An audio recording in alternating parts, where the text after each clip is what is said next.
brothers. They killed, give me Isaiah 14 and 21. They did the same thing to my people. So you said that they put millions of my people. Yes, you said, Should a murderer go to jail for murdering? Absolutely. Should a thief go to jail when he steals? Absolutely. Should a robber pay back the money he robbed? Absolutely. So why shouldn't the white man pay for what he did? That's right. That's right. You'll see just how it feels. Payback is a dog. It's a dog. Payback is a dog.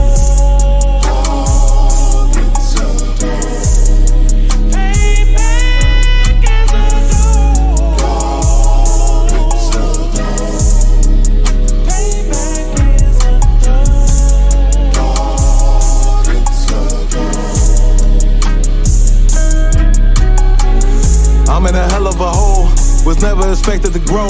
Just obstacles set in the road, that a result of me selling my soul. The story I'm telling is cold, but yet it's what everyone knows. The white man's the devil is known. America was never our home, only a place of captivity, saved facility, hating, disfigure me.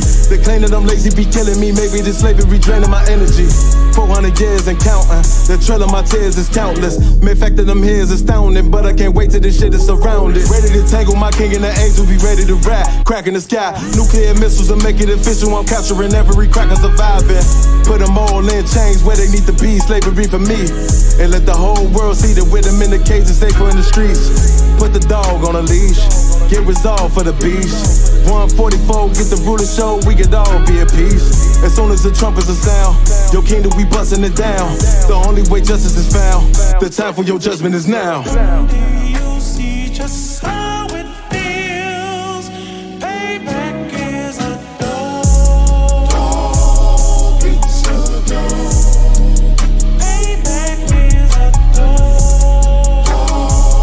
It's a dog.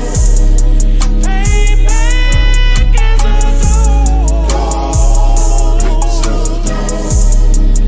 Payback is a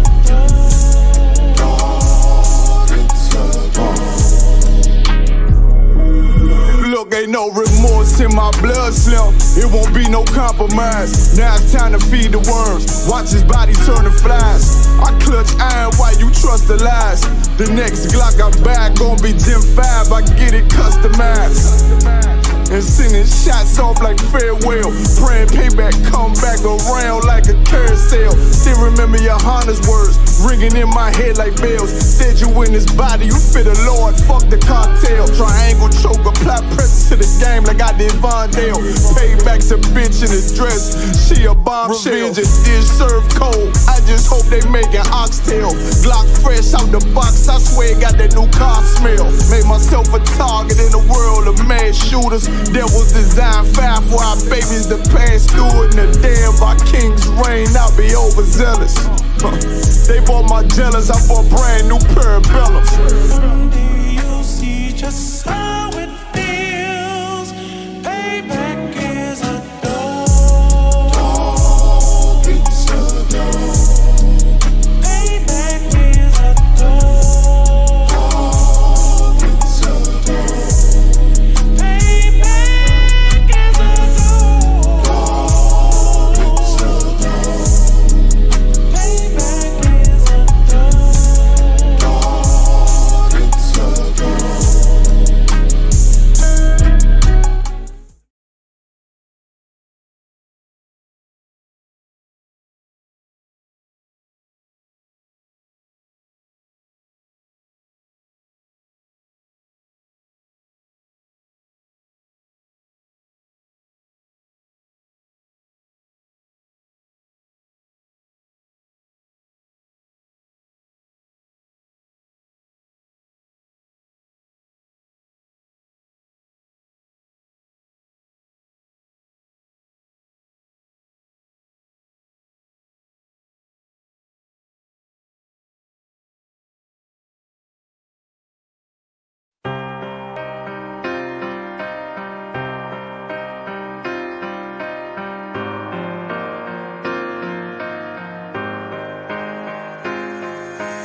See, I was born to be a soldier. See, I was born to be a soldier. See, I was born to be a soldier. I was born to be a soldier. Hey, hey. See, I was born to be a soldier. I was born to be a soldier. See, I was born to be a soldier. See, I was born to be a soldier. See, I was born to be a soldier. See, I was born to be a soldier. See, I was born to be a soldier. See, I was born to be a soldier. Left, right, left. I can tell you what it feels like when them problems kicking in. I call it real life. Now I'm feeling trapped. Who can I trust? Second guessing everything. Who can I love? I remember sleeping on the floor, ready for whatever. I was sleeping by the door. I was down bad, didn't want no one to know. I was on my own, didn't have nowhere to go. Everything I seen was a test. I was born to be a soldier, nothing less. This is the life that I chose. This the life that I chose. This the life that I chose. This the life that I chose. See, I was born to be a soldier. I was born to be a soldier. This is the life that I chose. See, I was born to be a soldier. See, I was born to be a soldier. See, I was born to be a soldier. I was born to be a soldier. This is the life that I chose. See, I was born to be a soldier. See, I was born to be a soldier. Left, right, left. All black is the uniform. Soldiers dead and gone. I'm forever pouring liquor for them. Try me on my brothers, and I'll be moving bodies for them. Came up out the struggle and maintained through the storm. Niggas dying for dead presidents, fucking up their residence. White man dirty tricks. They call this shit politics. Vagabonds, and they some natural born lunatics. That what they is. They shut you down when you speaking truth. It black boots when you in the truth. It black boots when you in the truth. This is the life that I chose, nigga. See, I was born to be a soldier. I was born to be a soldier. See, I was born to be a soldier. See, I was born to be a soldier. See, I was born to be a soldier. See, I was born to be a soldier. See, I was born to be a soldier. See, I was born to be a soldier. Left, right, left.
Yeah. What's going on, Akim? Yabashim Shabakatam. What's going on, Priest? How y'all feeling? Oh, good. Good. Yeah, man. Holding it down again Saturday Night Live. Rocking it out on Black Watch News. Holding it down for Commander GEN.YAHANNA, hardest working man in Israel. You'll know how we do it every Saturday. Bringing it in. Right. Getting y'all a perspective on what's going on. Mm-hmm. I mean, the usual crew. You know what I mean? Tonight, Captain Nasdaq. I think Nasdaq, you down there in Texas now? Yeah. Nasdaq down there in Texas the weekend. All right. You know what I mean? Yeah. Captain Yagawa, 1-2. 1-2. Yagawa, 1-2. Yeah, down there in Oklahoma. Yeah, I mean, he carried the Mambo sauce from DC to Oklahoma, but I ain't gonna bring it up. Tonight for sure, we have the Potters. I'm coming in from Ohio by way of Indianapolis. You know what I mean, rocking it out. And for sure, I have in here with me tonight. Let me see. You have to come in a little closer. Kazak and the camera. The camera, I think you're going to the car. All right. Rock it out. All right. Let's see if I can get this foot up back. Move them statues from behind that computer, if you don't mind. So yeah, man. So tonight we definitely gonna go into I know you all hit him last week. You gotta take this off here. This is one time. Okay. All right. Last week I know you all went into Kanye. Yeah, he hot topic right now still, man. God. Yeah, I think he's gonna be a hot topic for a while. Yeah. You know what I mean? I think he's gonna be a hot topic for a while with everything he done said and them people they don't they like to that get back. Yeah. They don't just take some shit laying down. You know what I mean? They had to make you pay, they had to make you feel uncomfortable about something. They had to get some get back somehow. Yeah. Because I still waiting to hear what he said as so anti-Semitic. Again? I still waiting to hear what he said that was anti-Semitic. Yeah. That's the issue. Yeah. If he say, I think money and Jewish people to get in a sentence is racist. I don't know. I mean, that whole thing is crazy. If I could, please, if I could, sir. It's like it hits home, man. It definitely hits home with me, like dealing with them Amalekites, the Jewish man.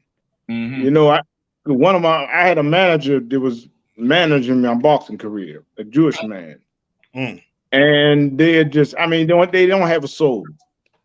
Jewish people don't have a soul. I mean, they just really the evil that they do, and they think it's like, damn, what am I doing wrong?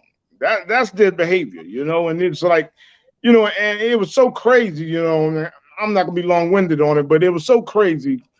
My father didn't like him. He couldn't stand him, and I'm not gonna say that Jewish bastard's name because he's the type of Amalekite.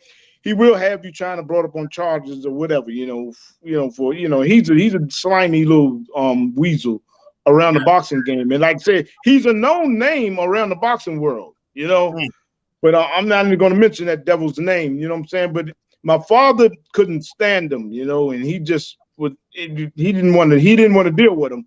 But the guy that was like training me, like was like managing me, but the old man Bobby Brown, and Bobby Brown knew how to like use him for our career because he said he was a good fight hustler, So, but to make everything short, but a long story short, it was like the bastard like just he didn't do his job, and then like he went to prison for like income tax evasion, and they gave him a deal. They gave him a deal to pay $100,000 back in back taxes or do 1 year in like a playground prison, So he went to a playground prison for a year, and his son was supposed to have been taking over our career because he had us on a contract, And the contract was like, he was holding us in this contract that we couldn't get out.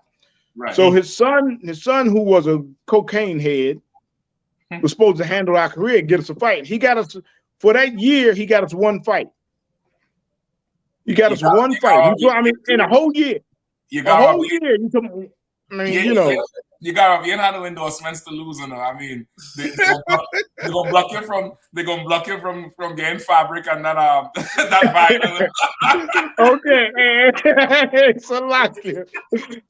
Hey, ain't no, like I said, if Don't tell him no more studs. Salaki, go ahead.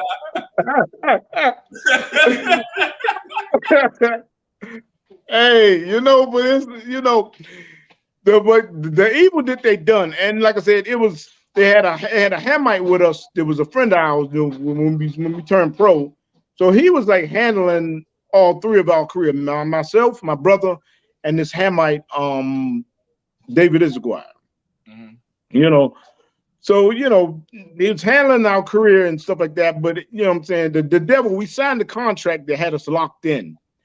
And we couldn't get out of the contract, you know. And to make a long story short, is he never did his job.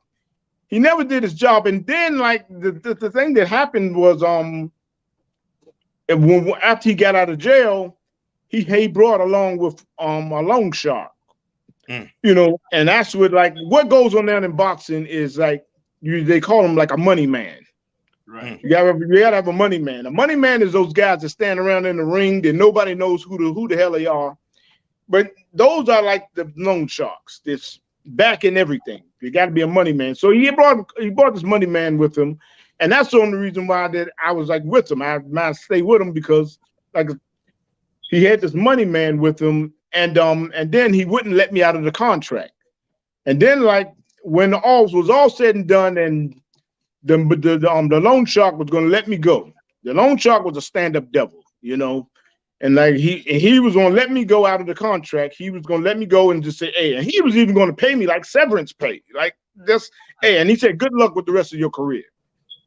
He was going to let me go, and this Amalekite come back and call me on the phone, and Vincent, hey, you owe this type of money, you owe this, that, you know what, Bob, hey, he gave you this, he gave you that.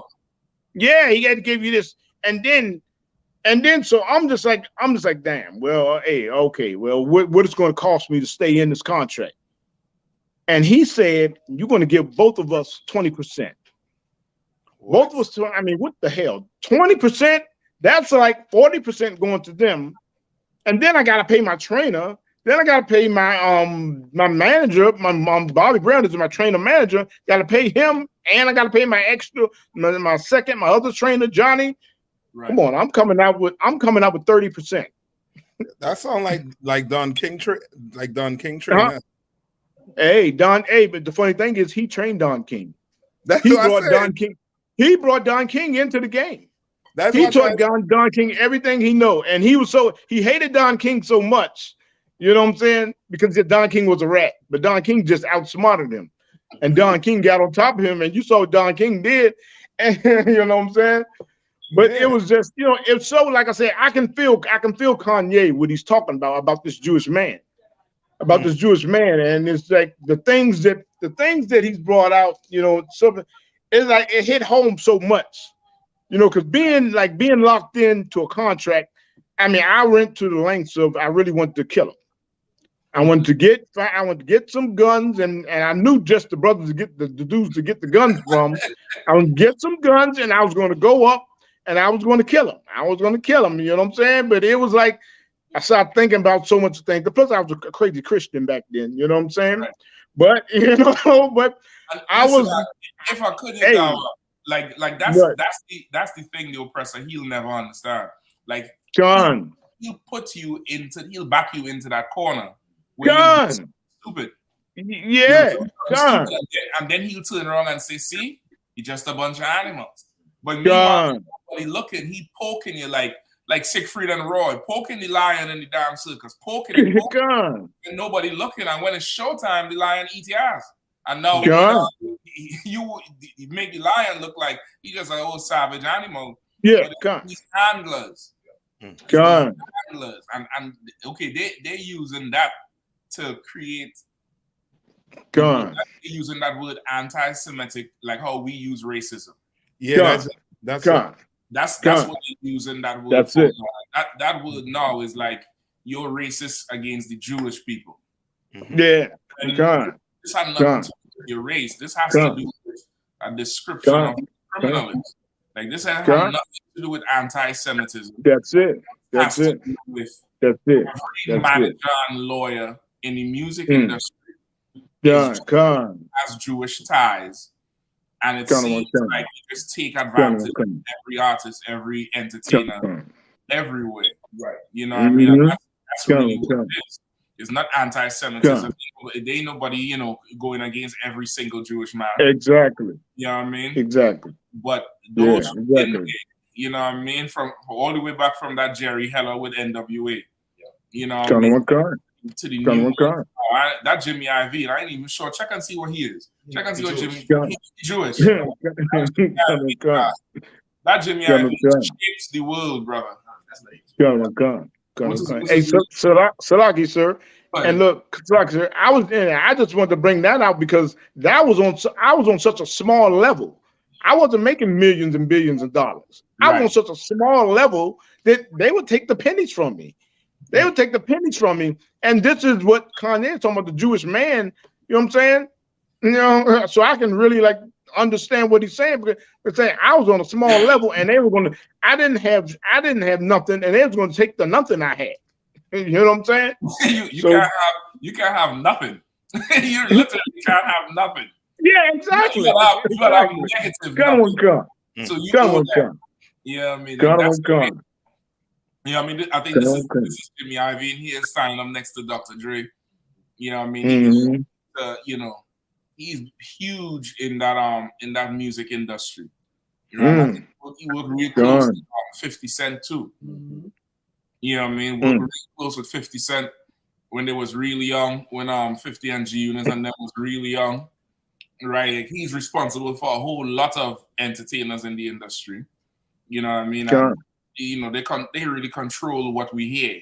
Yeah. They control everything we hear, which is kind of what I want to, you know, go into a little bit in addition to everything else. Where, okay, if it is that they control what we hear, can we now really just blame rap music for everything? Like now, if it is now that we know who is the one controlling what we hear, now let's ask the question: can we really blame it? Right. You get the point? Because that's the proof that shit ain't our, you know, music. You know what I mean? You have some trouble.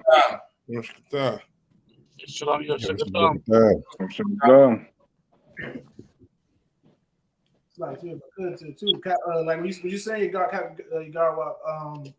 about a Jewish man, he's trying to eat everything. Yeah, come closer. Oh, so he's trying to eat everything off of us. It's the same thing. Like whenever you get in an accident in the ghettos, they tell you to call Attorney Big Al. Attorney Big Al is a Jewish man. They got other attorneys. Top Dog, they're Jewish. So I remember being in an accident going through Attorney Big Al. When I got there, a Jewish man with a yarmulke on gave me my check and tried to tell me where to go cash my check. And he said, if you go down the street, you can cash your check there. I said, I just want to take this and put it to a bank account. He tried to say, well, you're gonna have to wait a couple of days. I said, that's fine, I can wait. But he wanted me to go cash my check at a Jewish check cashing place. It's like they really want all your shit. I mean, all your pennies. Yeah, they want to take every little bit off the top. Every little bit off the top. You know what I mean? And they once again they act like this is anti-Semitism when this is not that. Y'all done sat in so long, sitting off the top of everybody, and you have your hands in everybody's pockets. And not only you have your hands in everybody's pocket, you lock in these brothers and sisters into some contracts where you basically slaving them for their whole life. You know what I mean? You basically slaving them for their whole life. And this is the proof that in their community there's nobody who's accountable or nobody who has any high moral standing. Because no one can say, you know what, we do sometimes do this or we do sometimes do that. You know what I mean? Even amongst us, when the oppressor blames us for black on black crime and this and that, you have people from our community will come out and say, yes, we do have that type of problem and we'll fix that. You get the point? Like, we'll own up to the thing. But amongst them, they're defending that thing all the way. They ain't never coming out and saying, you know, what it really is. If I could, Cap, Please. I was just gonna say Obadiah is so heavy in the sense that, you know, back then the prophets knew, like, listen, if thieves came by night, wouldn't they leave something? Like a pair of socks, a dirty pair of underwears or something. They gonna take my toothbrush. These devils got to get it all. They got to get every last bit. And that's, again, you know, it's just like if grape gatherers came, would they not leave some? You're gonna drop some grapes. No, he's picking up every red cent he can find. He wants it all. These are definitely our enemies according to the Bible. Yep. And with no, you know, with no cut card, no check card or anything like that. You know what I mean? No cut card, no check card. I know this year too is really to a point where it should move us to a certain amount of jealousy, the way how they stick together and stick to their own. And they comfortable in taking advantage of like people who in their mind are less than them. When it should move us to a position to say, well, that should be us on the right-hand side. You know, operating on the right-hand side, not taking advantage of nobody, but having the world pay tribute, which is what they, you know, positioning themselves to do. Right. They go into our community and they position themselves so everybody pays them, you know, pennies on the dollar.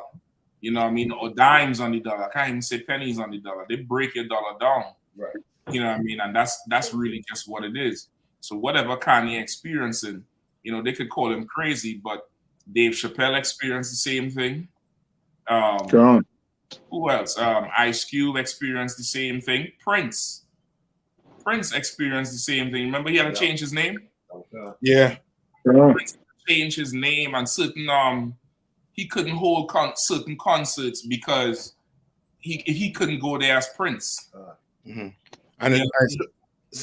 it's so heavy you bring on Dave Chappelle too, because recently I saw a video with Dave Chappelle, and he was doing one of his stand-up comedy, and he was telling people, do not look at the Dave Chappelle show on I think Netflix or HBO or one of them, one of the major TV networks. It was Comedy Central, I think. Yeah, one of them. Like he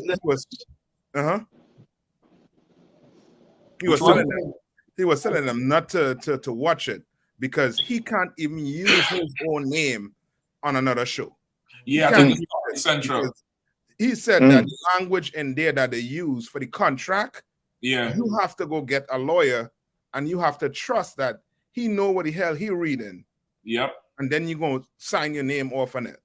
He said that he signed something saying some perpetual for a lifetime. And all over the universe. Not even the world. They say all over the universe. Yes.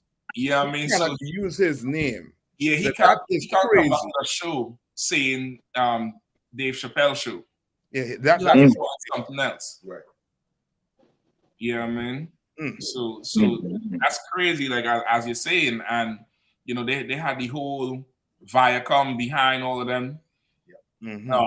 Comedy Central. I think that's what pushed him to do the deal with Netflix. Right. Because Netflix gave him something that's a little bit more respectable and, you know, allow him the artistic freedom to say whatever the hell he had to say. But you know, without the, you know, the knowledge of the Lord, that's what happens to our people. Yeah. You know what I mean? You don't have to be able to read a contract, but you have to know never trust that enemy. That's all. That's right.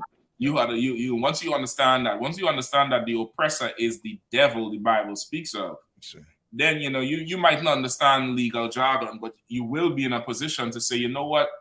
Nah, that shit ain't right. I need to feed these people and that people, and the numbers ain't looking good, and this, that, the other. Yeah. But you know, them people they take advantage of our poverty. Yeah. You know, and more and more I get to know or understand fully that these entertainers, they know who these so-called Jewish people are, but they're willing to take that. They're willing to take that co-starring role. They're willing to do it because, you know, I mean, Kanye West came out and said what he said. As I said, they may call him crazy, but is it the truth? Exactly. You know what I mean, let's examine it. Let's look at every institution, everyone. I mean, all your banks, all your insurance companies have some ties back to some Jewish person. You know what I mean, especially if you go history on slavery.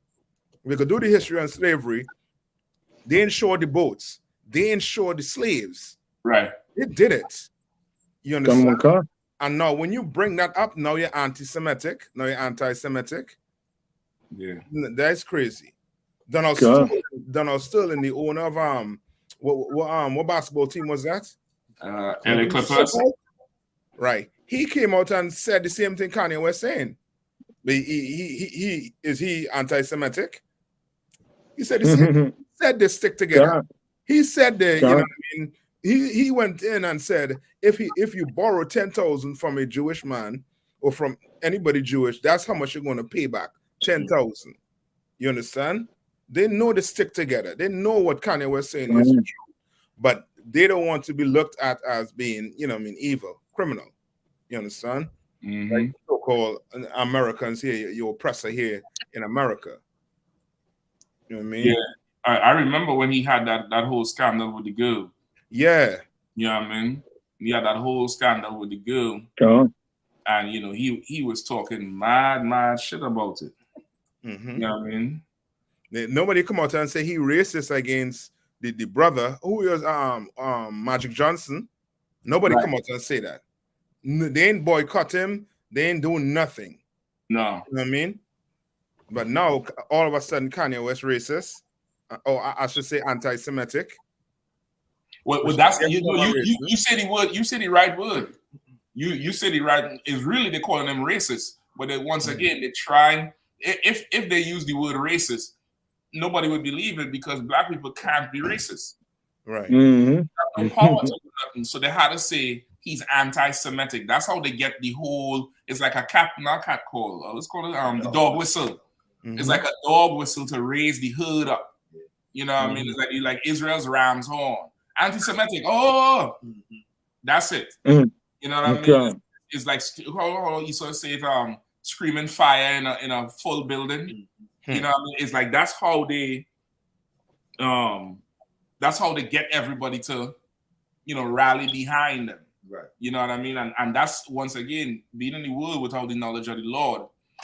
You know, I would say that's definitely one error that Kanye made by how he worded it. Who he was trying to attack, of course, was those in the industry. Right. You had to be very specific when you do. Because now, because of how he worded it, they all gonna take the offense. You get what I'm saying? When he's not talking about every single person. He's talking about those who's in the industry. Right. Yeah, and that's so heavy because he came out and said, like, whatever he was saying, he was hurt, and that's almost like what kind of relationship is that? Like the Esau has a word for it. Patriarch. Like you in a relationship, but you love this person to death in a kind of way that you know what I mean that when they do hurt you or harm you. It's like your whole world flip upside down. Yeah. You know what I mean? And it reminds me of Christopher Dorner, where he loved, you know what I mean, the white man so much, the oppressor so much, that he wanted to do what? He wanted to kill them because he was devastated by what they did to him at the work. And the same thing, this is Kanye West's work. Yeah, work. So he is feeling, how to put it, like neglected by the people who he showed all his love to. Right. You understand? All his love to. Like they own the whole, you know what I mean, everything with they own. You know what I mean? And they just, you know what I mean, decide to do him something that he ain't fully pinpointing, but he feels hurt by it. And now he is, you know what I mean, that is his way crying out or protesting his love to them in a kind of way. In a way, it's like a jilted lover. Yeah. You know what I mean? Like you know, somebody who's totally obsessed with somebody else. And because now this thing ain't go how you thought it was going to go, your world is in pieces. But the way you had the affection or the love for them it's almost like you feel entitled for it to be reciprocated then. Yeah. You know what I mean? Like it's like now you served them so well and did everything for them. Because remember, Kanye used to be in them interviews, name dropping. I'm here with Phil and this one and that one and this one from Balenciaga, and like he acting like he's homies with everybody. He was happy. Yeah, and now when all thy lovers have forsaken thee. Now this is the result of what it is. You know what I mean? But once again, Kanye, not too long ago, you said in your song, I ain't here to argue about his facial features. Right. I'm just here to tell everybody to believe in Jesus. Well, no problem. No problem. Now that tune had to change. Good. Now, the walk's got to change. You know what I mean? And if you want to read the article. So I get, if I could. I'll go ahead, Cap. No, I was go saying. Ahead, Cap. Go ahead. I was saying, asking Cap if you want to read the article. The article kind of heavy, but after you definitely want to get to it. Definitely want to get to it. I have video looking for here on the play for you. But go ahead, you got what? Yeah. Yeah, no, I was just thinking. Well, while I was talking, I was just really thinking. I was like, God damn, because I dealt with Italians. I dealt with what do you call it? I forget those people's name. What the hell are they? Polish? No, Irish. Irish. Yeah. I dealt with Italians. I dealt with Irish. You know, and they did some evil shit. That I was like really thinking like that. Those they were terrible. They were some evil bastards. You know what I'm saying? But none of them was as evil as a Jewish man. Is as evil as the Jewish man. Like I said, the Italians, I dealt with them, the Duvas, down in LA, I went to deal with the Irish, the Goosens and everything. But nobody was as evil as the damn the Jewish man. Nobody just was just that down slimy and cruddy as the Jewish man. And the crazy thing about it is everybody in boxing knew about this Amalekite. And when I dealt with the other Italians and Irish, they would say, "Oh damn, well they use him with him. Oh man, good man. Yeah, I met him. Yeah, this and that." So right. I don't want. So people can't just think that we just like piling on with Kanye saying. Of course we, what I'm saying, we know about the Jewish man. Right. And goddamn, the Jewish name, what he stole our birthright and shit. What the hell? I'm telling everybody he's a Jew. Right. Making everybody think he's a Jew. That's the worst of all. Right. When he's a German, a Polish, a Russian, he's everything but a Jew. Yeah. Come. That's it. Yeah, I don't know if y'all saw the video with Nori after the whole thing with Kanye. Oh boy, this brother here was in way over his head. That's how the saying go. That's right. I'm thinking to do. These past 3 days, there's been a lot going on. 2 different audiences from Boosie to Kanye. People wanting this, people not wanting this, people not wanting that. And I'm starting to realize free speech ain't free. People gotta pay for free speech. I'm just not one that's willing to do it. Wow. So I got a lot of thinking, a lot of things to do. You know what I mean? But things might not be the same. Because things ain't the same. But I'm gonna stay positive. I'm not on the beach and he looking over his shoulder. Listen, the Colorado said he had to get 3 bloods. He had to get 3 bloods to do this damn this didn't even interview. He just went live on the beach somewhere. And that nigga look over his shoulder. Listen, freedom of speech ain't free, nigga. He looking for Kanye. No, he looking for the boogie man. He looking for a crime. That's who he looking for. He over his shoulder looking for master talk. He looking for, a crime. That's who he looking for. Looking for a bar mitzvah. That's what he looking for. Right. Can I say something about this yet? Hello? Yeah, please, Ash. Yeah, so a lot of people don't know this guy is Ephraim, right? Yeah. But the thing about this cat right here is I call him a lambong. A lambong is somebody who go licking ass, somebody else's ass. You know what I'm saying? But the big way, you know what I'm saying?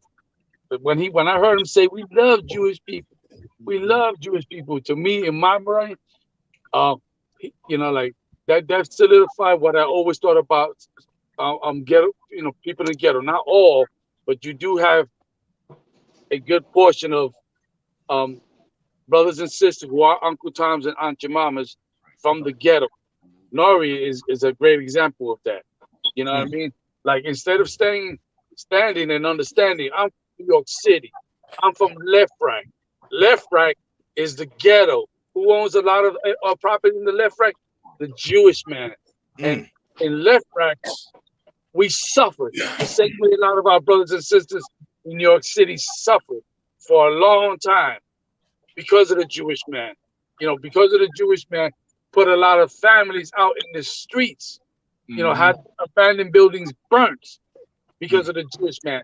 But then you get money, you got your show, and now you come and say, we love the Jewish people, knowing full well what they did, knowing the families and lives that they destroyed, but we love Jewish people.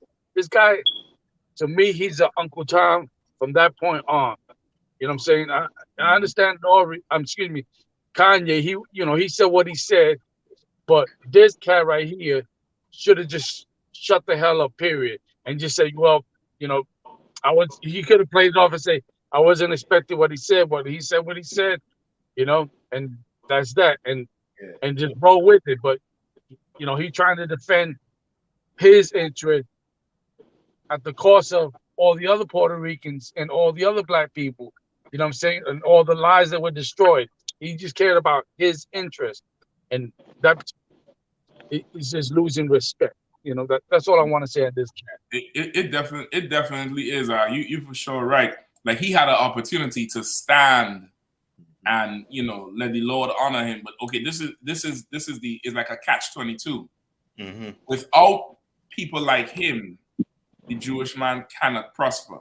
Yeah. And they put them in place, in position, just for that cause.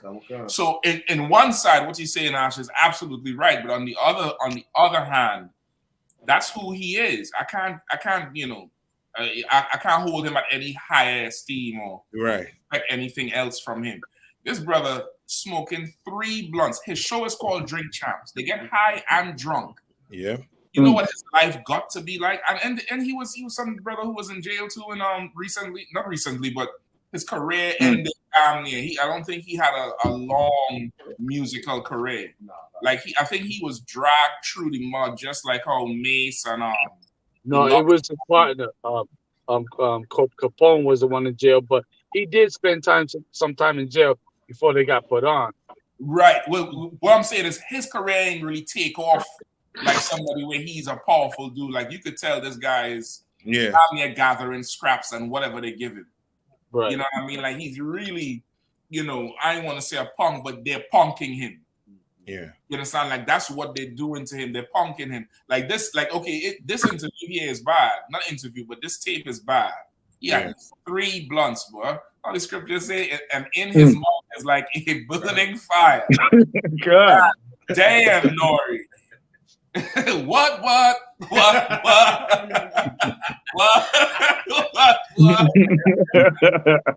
That's right. God. Like that's the stress that puts this brother under. And unless you have a whole ton of money and billions and power to resist this Amalekite, to resist this so-called Jewish man, that's going to be you. He is going to come in there and take everything from you. There's another interview, I think it was with Breakfast Club. And boy, he really was cupping please in that interview. He was like, listen, man, I didn't know, you know. He said, I wish we never did it. I'm looking for the clip because it's things about 15 minutes long. I saw it. You saw what I'm talking about, right? I saw it, yeah. And even what's his name? Charlemagne was telling what all you have to do is just put it on Kanye. You know, like Charlemagne was kind of telling him, don't really apologize because it's not your fault. You know, but Well, he once said, again, you have to look at the difference. Charlemagne is somebody who they like and is a little bit higher up the pecking order than Nori. Nori is not that Charlemagne caliber person. Just like P. Diddy is a little bit higher up the pecking order. Right. What's this guy? Nick Cannon. Yeah, he a little bit higher up the pecking order. So they're able to flip it and spin it and sit down there and be the punching bag. Nori you know what Nori get caught in? He get caught in a gang warfare on 2 blocks. He get caught in the crossfire. Say again? He get caught in the crossfire. Caught in the crossfire. He just come there to have a good time and whoop niggas. They shoot. Oh, made you look. That's what happened to Nori. Nori come there. He just getting high and drinking. Let's clap it up, clap it up, clap it up. Oh yeah. Oh, that's heavy, man. Oh yeah. Woo. That's deep. That's Nori. He's sitting down there, brother, doing his little, show, a little drink charm show. And the bullets start flying, and Nori, look, this is who it is, brother. You think he gonna stand up strong? He can, 3 blunts. He need 3 blunts on a beach. Oh boy! Man, it's rough. It's a rough situation with that thing there, and that's damn near the war we fighting, where Kanye gonna stand up and say what he's saying, but I ain't hear Kanye come out and say nothing against them for what they're doing to Nori. Right. Like I ain't hear Kanye come out and say, what y'all doing to Nori is wrong. What y'all doing to Drink Champs is wrong. So lucky he did make a statement on what's his name? On Nori. Okay. He said that you all can't blame Nori for doing this. He said he explained that on the show. Okay. That Nori is he know about the politics. Yeah. He explained to I think it's 2 days after I saw an interview with him. Somebody interviewed Kanye and he explained Nori and he was trying to tell them, leave Nori out of this. That was honorable. That was absolutely honorable because this brother here, he's not a solid journalist. Yeah. Brother had a bomb-ass idea to get Israel to tune in so he could make some money. And it just took off. Drink Champs, And that's he take our culture and sell it. That's what we do. In every Israelite house, you buy some good liquor, you're not throwing away the bottle. You ain't saving it for shit, but you're saving it. Right. And all the bottles on the table and they're just talking and laughing and getting high and talking and laughing. That's just Israelite culture. Not Israelite, but as a people, our people in the world, that's what we do. And he just turned the cameras on and he interviewed a whole ton of celebrities, from the highest level to the lowest. And that's what he on. Like you can't really blame him for that. But the Jewish man is going to punish him. And he's going to punish him for a reason. Ain't nan nigga. I told that Project Pack. Ain't nan nigga who have a platform like that would ever think about doing that. About entertaining anybody who speaks against him again. Right. That's what they want to do. They want to make an example of Nori. Yeah, and that's why the UPK, the law gonna make it known. Commander GEN.YAHANNA is going to be on one of them shows. Watch out. He's gonna have to.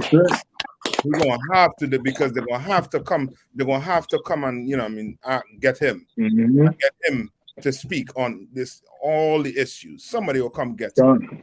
You understand? Yeah. Because it's not if you look at the so-called like the Americans, the area nations, you understand?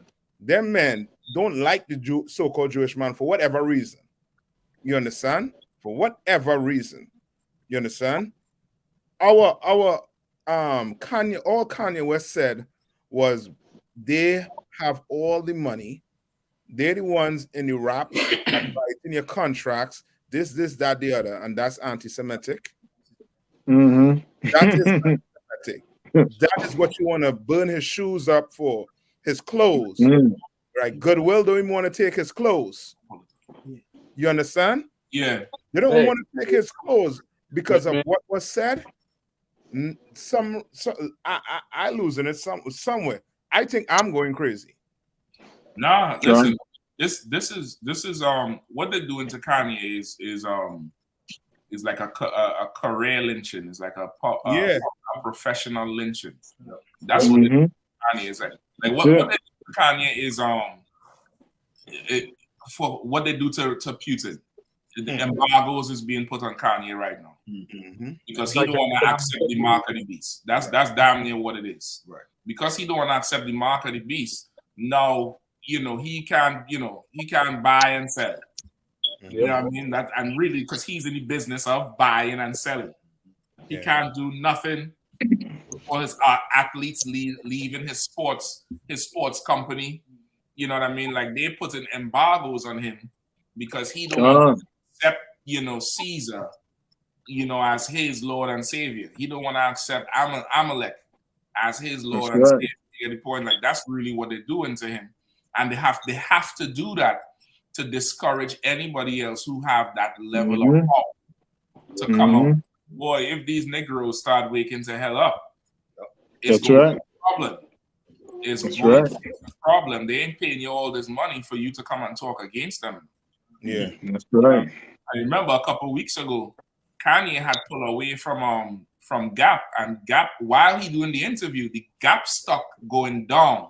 I don't know if you all saw that. Yeah. He had a little. He doing the interview with ABC. He have a little window with the Gap stock right next to him. And I see the interview. He telling the white woman, "There's only one person in this world who could save Gap. Let me see who, if you're smart enough to know who it is." And the Gap stock just going down. Like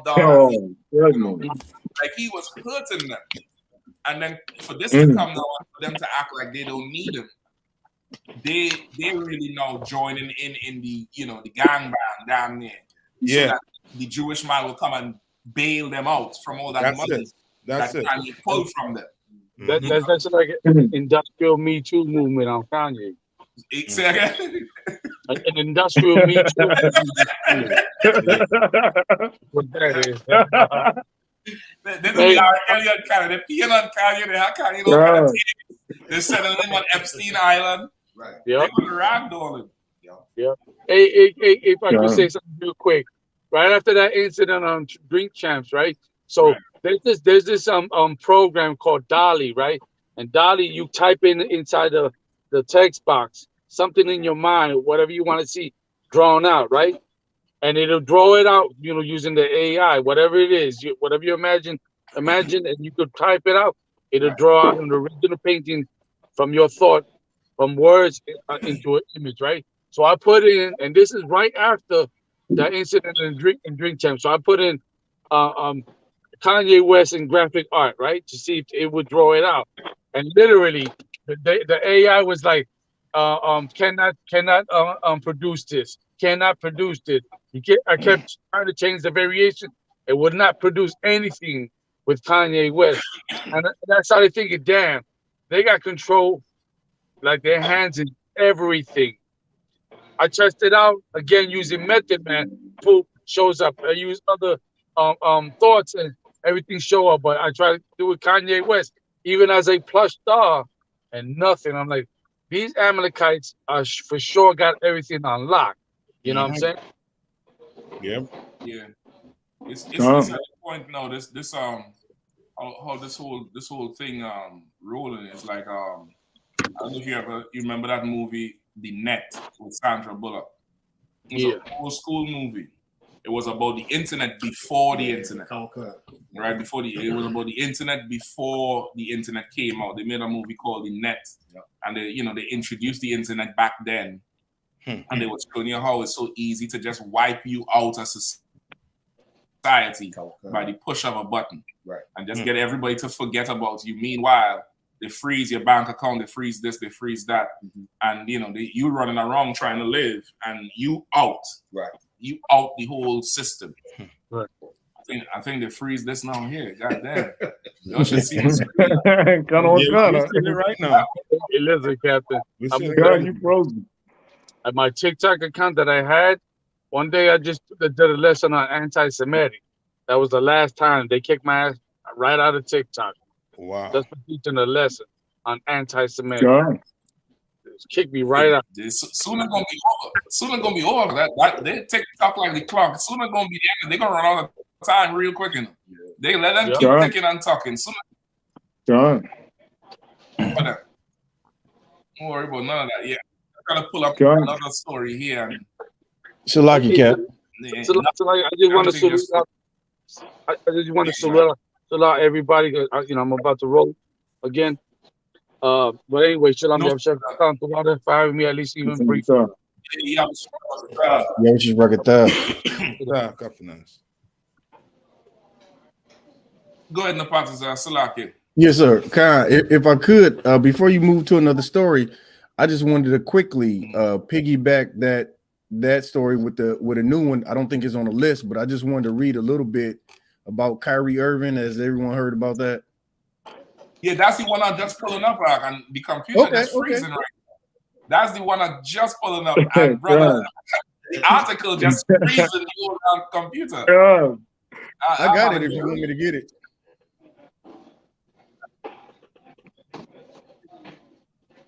Go ahead.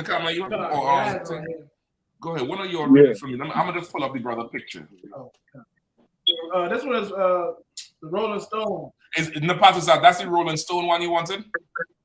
This one is a different one, but it's basically the same story, sir. Okay, no sweat. Whoever have it, go ahead. I'm gonna pull up the picture. Kyrie Irving boosts anti-Semitic movie peddling Jewish slave ships. So this he posted on his Twitter on Friday. This Thursday that just passed. Kyrie Irving shared an Amazon movie that came out in 2015. That was a 2018 film that was directed by Arnold Dalton Jr. Based upon his 2015 book of the same name. A description of the film that states it uncovers the true identity of the children of Israel. While a similar one of the books reads, since the European and the Arab slave traders stepped foot into Africa, blacks have been told lies about their heritage.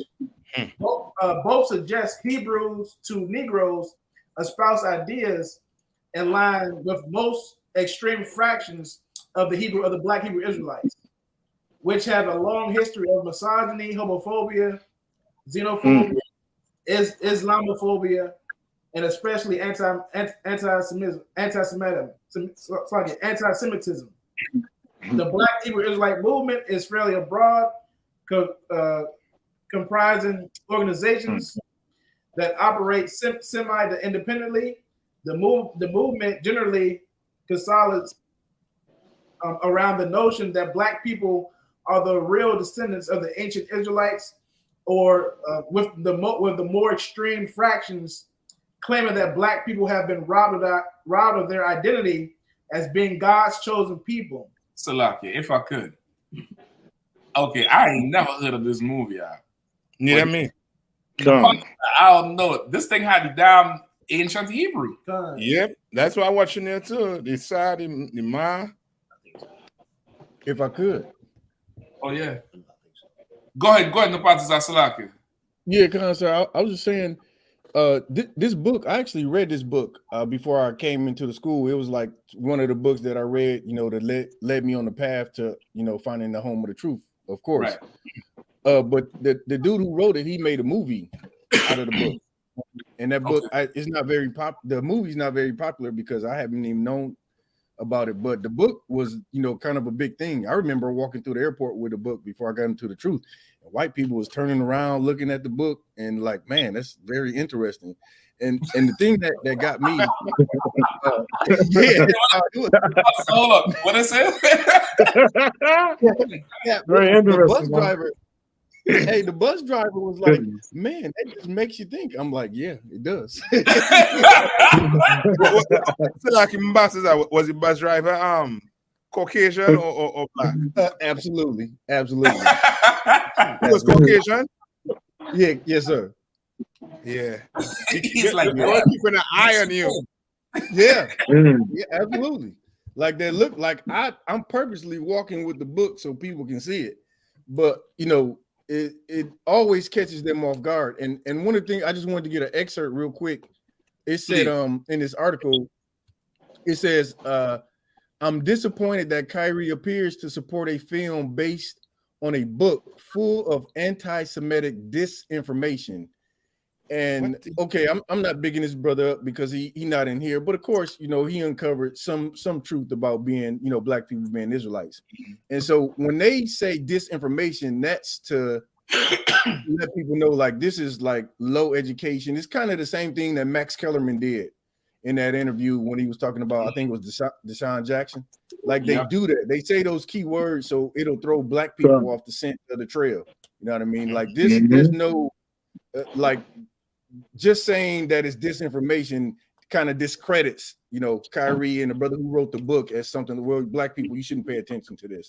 So I just want to call that out. That's something evil. And one other thing too, like that disinformation that goes with academia, and with academia, if they don't have you on a list of names of being like a scholastic writer or having some type of credentials, they do not look at your research as being true whatsoever. Right. You understand what I'm saying? Like that book we have in the school that we read in the school, the Babylon to Timbuktu.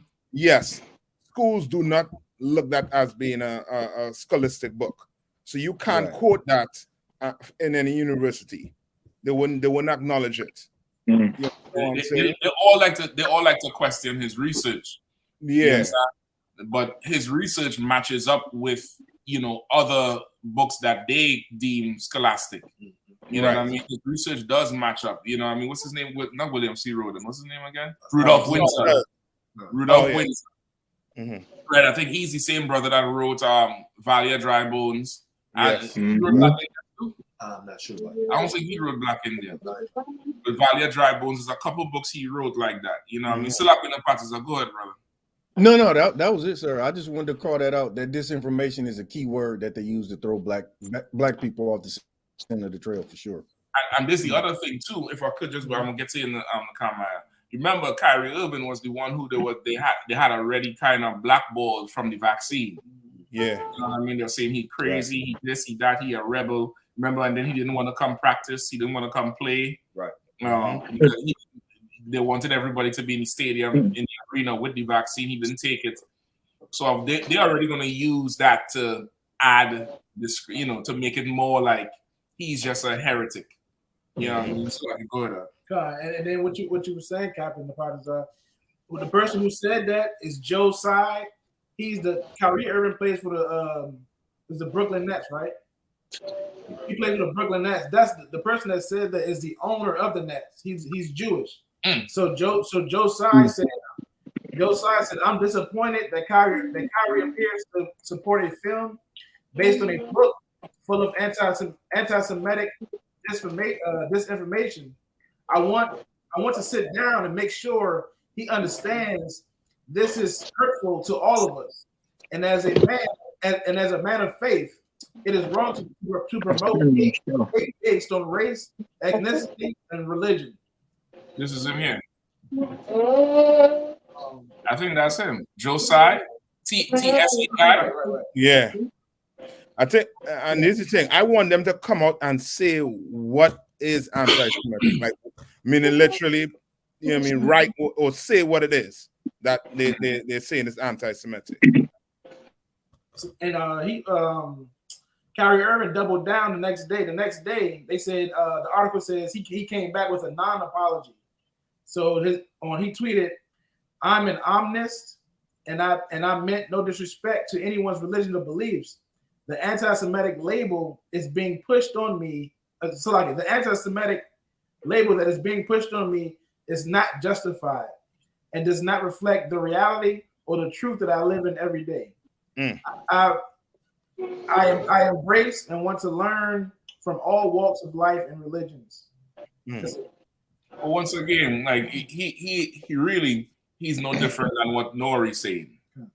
Like it is, you know, everybody, you know, could say something when it's popular to say something. But you know, in here we train to be in season and out of season. You know what I mean? Like you gonna say that what he said about the anti-Semitic label is true. They're pushing that thing as a protection, like how black people say, well, that's racism. They're pushing it like that. However, that whole thing where he love everybody and he trying to learn from everybody, that's to appease them. That's to charm the slave. Right. That's to charm the slave. Nori couldn't even charm the snake. Nori had to calm his nerves. No. He had to go suck on the beach and walk around. Yeah. and too, you can see Nori still has some street in him. So he don't have the eloquence, or you don't have the money to pay for a publicist to write, or you know what I mean. That's what I'm saying. Like he's not on their level. He's somebody that just making money off of. Like did he know them crew from back in the day? They have the show, they put them on Revolt, pull them in. But did he say Revolt was supposed to be a black network where you could come on there and say whatever you want and do whatever you want? Yet still, once the Jewish man talk, Revolt reject him. He was revolting from Revolt. It's ridiculous. You know what I mean? Like there's freedom comes with a price. And that's what people don't understand. Like a free man, and that's why it's so hard to get our people out of slavery. Because slavery is comfortable. Right. Yeah, man. I'm kind of I want to say slavery. This nigga first slavery is comfortable. But it's comfortable because things are provided for you. It's comfortable.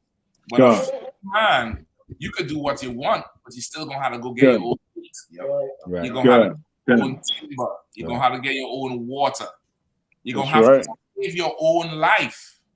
And that takes work, that takes dedication, it takes sacrifice. You're going to have to pay something for that, to be able to enjoy those programs. That's it. Salaki, sir, if I could. It's a beautiful thing what the Most High is doing, the way He's blowing the top off everything. And the thing is, it's like the Jewish man been skating along for a long time, and nobody not knowing how evil he was. So when Kanye come out with this, now everybody, the man who they call crazy, now he come out with something heavy, and now it's like people looking at the I.S.U.P.K like, oh, that's what they were talking about. You know what I'm saying? Right. And like the people, like I said, the ignorant people that was on the fence that wasn't listening, now they're saying, oh, well, that's what they was talking about, But where the Most High is working, He's waking us, waking Israel, the ones who are sitting back and not thinking, and now they listening like, wait a minute, what this? Then he's seeing how evil the Jewish man is, and how everybody's following the Jewish man. They looking like, who is the real evil? All this time you talking about Putin, you're talking about Bin Laden. You know what I'm saying? You got a lot of people looking back. They looking like Don Corleone in The Godfather. Like, oh damn, it was Barzini all along. He being stuck, and now we get surprised. Like, oh snap, it's him. He's the one. He's the evil. You know what I'm saying? So everybody's following the evil Jewish man. Look, now he want to turn it back on Kanye. Now everybody say, oh yeah, Kanye, he's terrible. They say anti-Semitic is worse than a Ku Klux Klan man. Now the anti-Semitic is good Lord. It's like, people seeing who the real evil is. You know what I'm saying? And it's a beautiful thing what the Most High is doing. The Most High is blowing everything up. And it's all to free us. All for the free us. You're so right, God. And like they rely on the fact that, like, us as a people, we have what they call that 9-day memory. And that, we don't remember things, but in the UPK, Commander General doesn't teach us to remember everything they do. Remember, these Jewish people was the ones taking all the N95 masks out of the hospitals in New York, selling them on eBay. Well, Trump had to send the FBI to raid the Hasidic neighborhoods. Right. I'm gonna put the picture of this video right now. You understand? That's them people. They was the ones also who was taking all that Section 8 housing in the Hasidic community in New York in Castle Hill. No, it was somewhere in New York. One of them New York boroughs.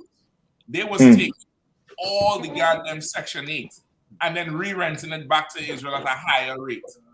You know what I mean? So, like they're really skating on the fact that, you know, people may not remember the shit they be doing. But we will remember everything that they do as a you know, and they call it business. They go in the Bible and say, well, you know, you can't charge usury to each other, but to y'all, we could charge this and we could do this. And like that fool who made the rebuttal video against Kanye. Saying, Michael Rappaport, whatever you call it. Rappaport, some no-name Jewish man who responded to Kanye and he said, you know,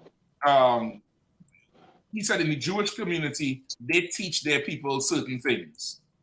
And he said one thing they teach their people to do is, you know, to get a business and to work together. And maybe if you teach your people to do that, you wouldn't be so angry at other people. It's damn near like a stab at black people to say, y'all don't teach your young people anything any goddamn way. So what's the answer about? You know what I mean? It's damn. I'm trying to look for him. I just had his picture up here. This fool, right? He did a whole. I ain't gonna play the tape, but he did a couple videos about, you know, Kanye West and black people and what Jewish people teach their children and teach their community, really saying that we don't have a culture. And that's why Kanye is angry. And black people get behind Kanye and be angry. And in the end, he say, maybe if you all teach each other this thing, you wouldn't be so angry. In other words, pull yourself up by your bootstraps. Right. In other words, really, you just don't want to work and come together with your own. So you mad when we do it. Nobody is mad at your business game. Nobody is mad at you going into business and making legitimate business. What we mad at is you taking advantage of us. That's right. That's what we upset about. You take advantage of us, and we don't have a pretty label like anti-Semitic to protect our people everywhere. That's right. That's right. If we had a pretty label like that, if Brittany Griner was Jewish, she'd have never been in a jail in Russia. That's right. Jewish people get high. They smoke weed. They pop pills too. But if she was Jewish, they would have said anti-Semitism, and she'd have been free. Right. Would have been free. We don't have that anti-fancy label to protect us where we go. So you get to take advantage of us, the quote unquote the worst of us, the ones who don't have any other choice. We had to sign this contract to take this money and take care of the family and this, that. Mother need dialysis, grandmother getting ready to lose her foot.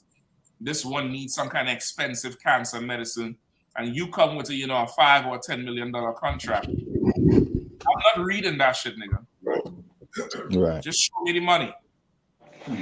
God. Yeah, I ain't reading that. Right. Yeah, I mean, I'm tired of seeing my auntie come back or my older brother come back with the arms with the warts on it from the dialysis machine, from when they stick them up with different parts with the machine to go and drain his blood every week because his kidney failed. So when you come in there, Shalom Aleichem, and give me a $10 million contract that really trapping me for the rest of my life, I'm not going to look, because my mind is on my family and the different things I had to do. And this case of trying to beat and that. Oh, 10 million, no sweat, bring it. I'll wrap whatever. It's crazy. That power cap is the power that they wield is amazing. To be able to stop a people from identifying as a people, and it's labeled, like you said, that label is so powerful for them, because you just imagine you trying to say, I identify as this, even in the world that we live in today, where you could damn identify as a cat. You say, I'm a damn cat, and meow, and you'll be a cat. Like even in today's time, you can't say that you're a specific race of people without them slapping this label on you. And it's so, like, the man of sin, I pray, like what Captain Yagarwap was bringing out, the man of sin is being revealed, because now, like, if enough of these, you know, of course we gonna do our thing in I.S.U.P.K, but enough, you know, black people stand up and say, hey man, listen, we are the real Jews. Like, now they got to answer some questions, because there's too many people saying it now. You know, we've been saying it since '69. Whoever else gonna say it, they gonna, Lord willing, raise those flags, and people, black people, get back on that trail, start sniffing, start researching, start doing your research. You're gonna find that we are the Israelites according to the Bible. Yeah. That's right. And then they have the answers they got to answer, because what they're going to say now when black people, when they find out that black people is really the Israelites, what they're going to say about Israel, that land that they stole, that England and America came together to steal. You understand? What they're going to do now is anti-Semitic, because you can't share that land with black people. You can't share wealth with black people.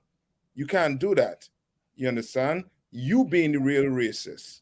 You are the one being racist. Yeah. You understand? But you know what I mean? Who am I to say? You know what I mean? Say that if the canceling Kanye West. Yeah. You know what I mean? We just give it time.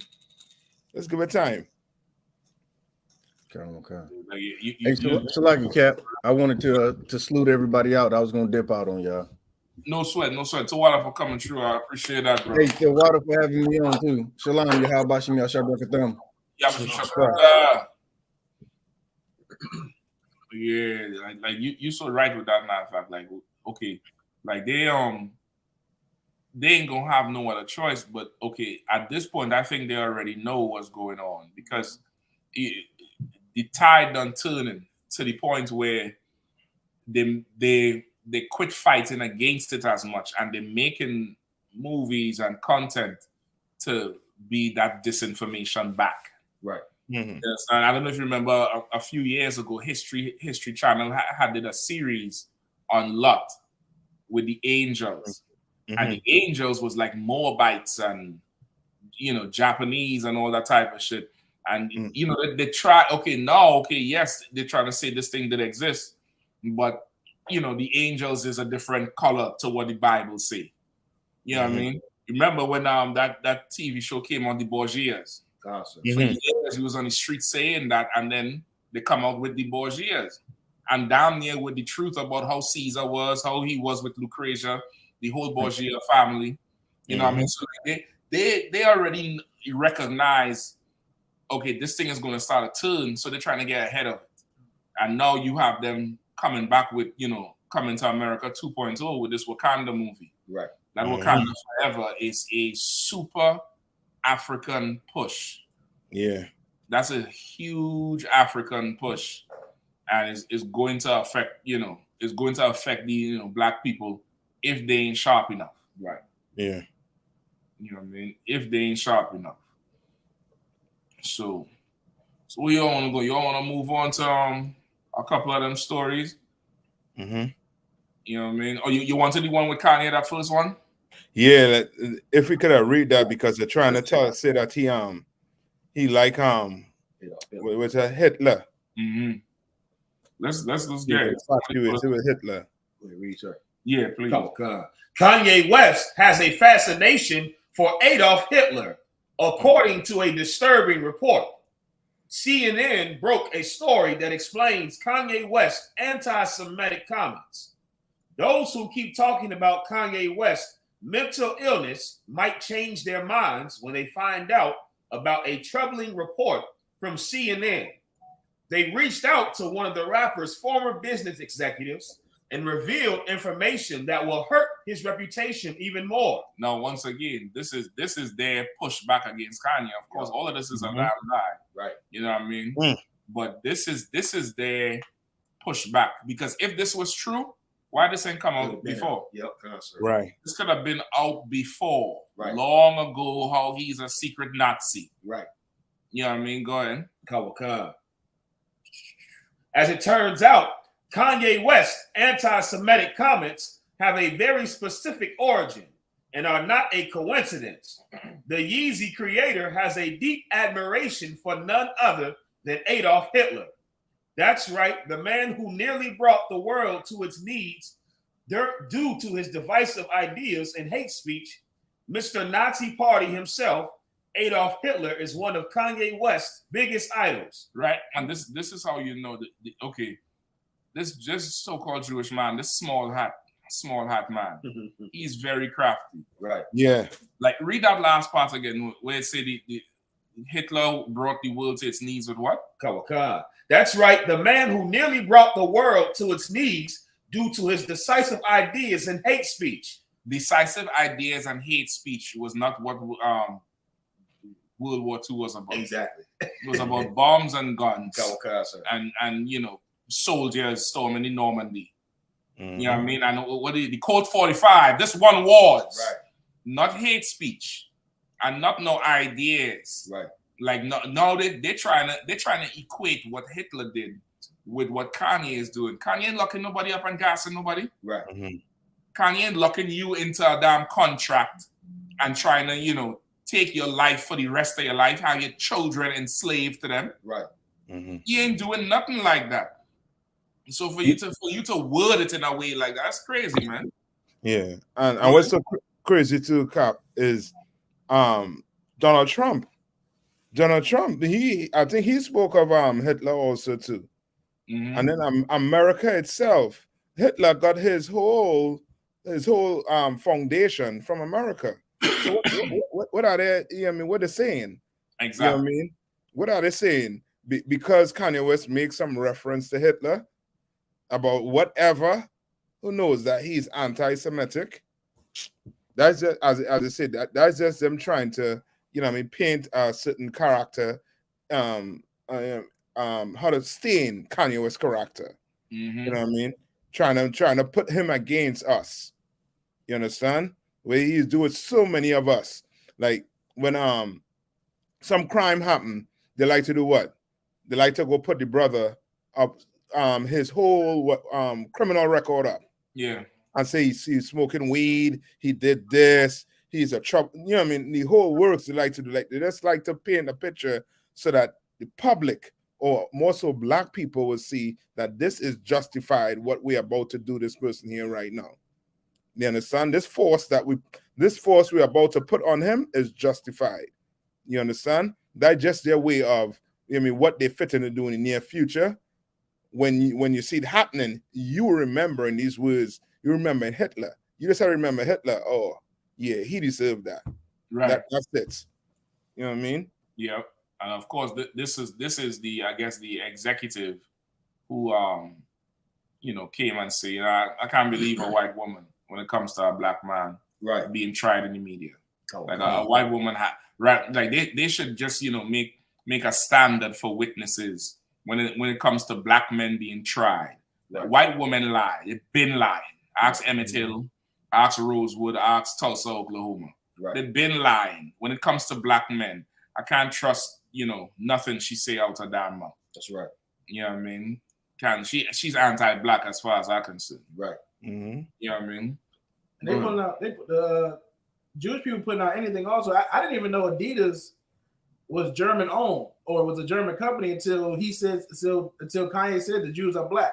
Now all of a sudden they try to say, oh well, yeah, see, it makes sense. Kanye, he even joined Adidas. It's a German owned company. Like they just try to pull anything out of behind. He tried to go to Nike at first. Nike didn't want. Nike took him on, but they gave him that same slave deal. Because that first shoe he had was a Nike shoe. That first shoe with the strap in the middle that, brothers, go crazy for now. That was a Nike shoe. But they've tried to put him in that same type of thing. And he went over to Adidas, which is just the rivalry. Once again, once you're a slave, you just shop in slave masters. You shop in plantations. Which plantation giving me the best deal? Which plantation, has the best cotton to pick? Like you ain't thinking about freeing everybody else and doing all this. You know what I mean? Like Lord be with him. He highly frustrated him now. But he's an entertainer first.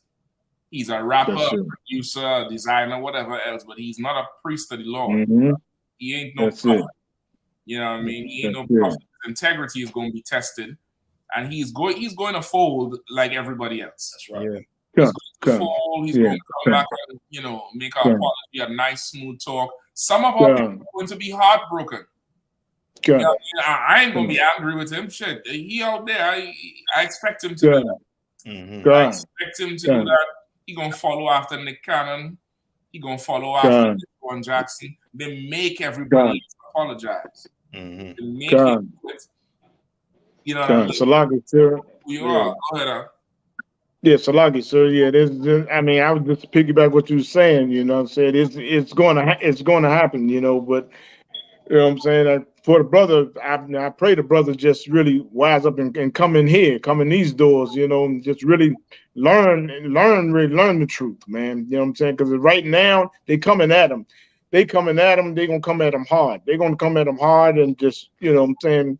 And it should wake up. Like I said, it should wake up the blacks and Hispanics who always like watched us and who are on the fence. Like I said before, you know, it should really just, you know, really show them. You should see is who the real devil is and like what are they doing? What are they doing to this brother? Because he said black people are Jews. You know what I'm saying? He didn't come out and say that the white people wasn't Jews. That's you know? it. Yeah. He wasn't even, you know, he didn't come like that. He said we're also Jews, you know. That's He didn't come with that. The black man is the Jew and the white man are, you know, Karzites, you know, the Amalekites of the Bible. He didn't come like that. He came and said we're also Jews. And you should see it because the evil that's going against that brother. You know? And then like you said, hey, he's not in here. He got to get in here. Right. He got to get in here. You know what I'm saying? Because they like wolves with sheep going at a sheep right now. You know what I'm saying? Just taking everything. And look, they taking all of the goddamn money and shit. Goddamn. The white man is showing us he's the devil. He's showing that he's the devil. And look, and like I said before, the Jewish man, good crazy, that's the slimiest beast. I mean, come on, you should know he's evil because he's called himself a Jew. Right. So he called himself a Jew, and then this brother comes out and say we are Jews. You know what I'm saying? Come on, who's really the imposter? Who's the imposter? The imposter. You know what I'm saying? It's like, man, hey, I just pray the brother just, you know, have enough guts to come in here. Because up in here, we have no cowards. We say no cowards. You know what I'm saying? We're not afraid to lose anything. That's right. You know, Yahweh Christ said, you're going to lose everything. He told the rich man to sell everything. Right. You know what I'm saying? So you know, I pray the brother just wise up. You know what I'm saying? He for sure could get a broom and a mopping bucket. God. Comes up in here. God. Way that all black he could come in here and learn the truth. What's more is all them people who listening to him and wondering about the truth. Y'all Kanye West gonna be just fine. He gonna no matter where he fall. No he fall, he gonna be just fine. The best place for him is to come up in here and Command GEN.YAHANNA got the program for him. And he gonna be the young man till a trooper and his can out of one can. And Kanye ain't no album until he officer 500. Right? Hell out, learn some scriptures, learn to speak. Quiet, Shemai, you're not unsway in the morning, nigga. Right. Shut your mouth. That's right. Come on, relax. Do some push-ups, Kanye. Right. That's right. That's right. You get the right teaching, but more so is black men and black women, Hispanic and Native Indian men and women who don't have the cushion Kanye has. Right. And that's right. Where they really need to come up in here and really get strong. Because Kanye still have how much million followers? He still have how much, 120 million in the bank? Yep. Like, he good. What about the rest of us got to work with these damn, oppressors, on a Saturday and pick up the phone because it's the Shabbat? You know what I mean? Push the button on the elevator because it's the Shabbat. Like, that's who needs to come up in here. That's right.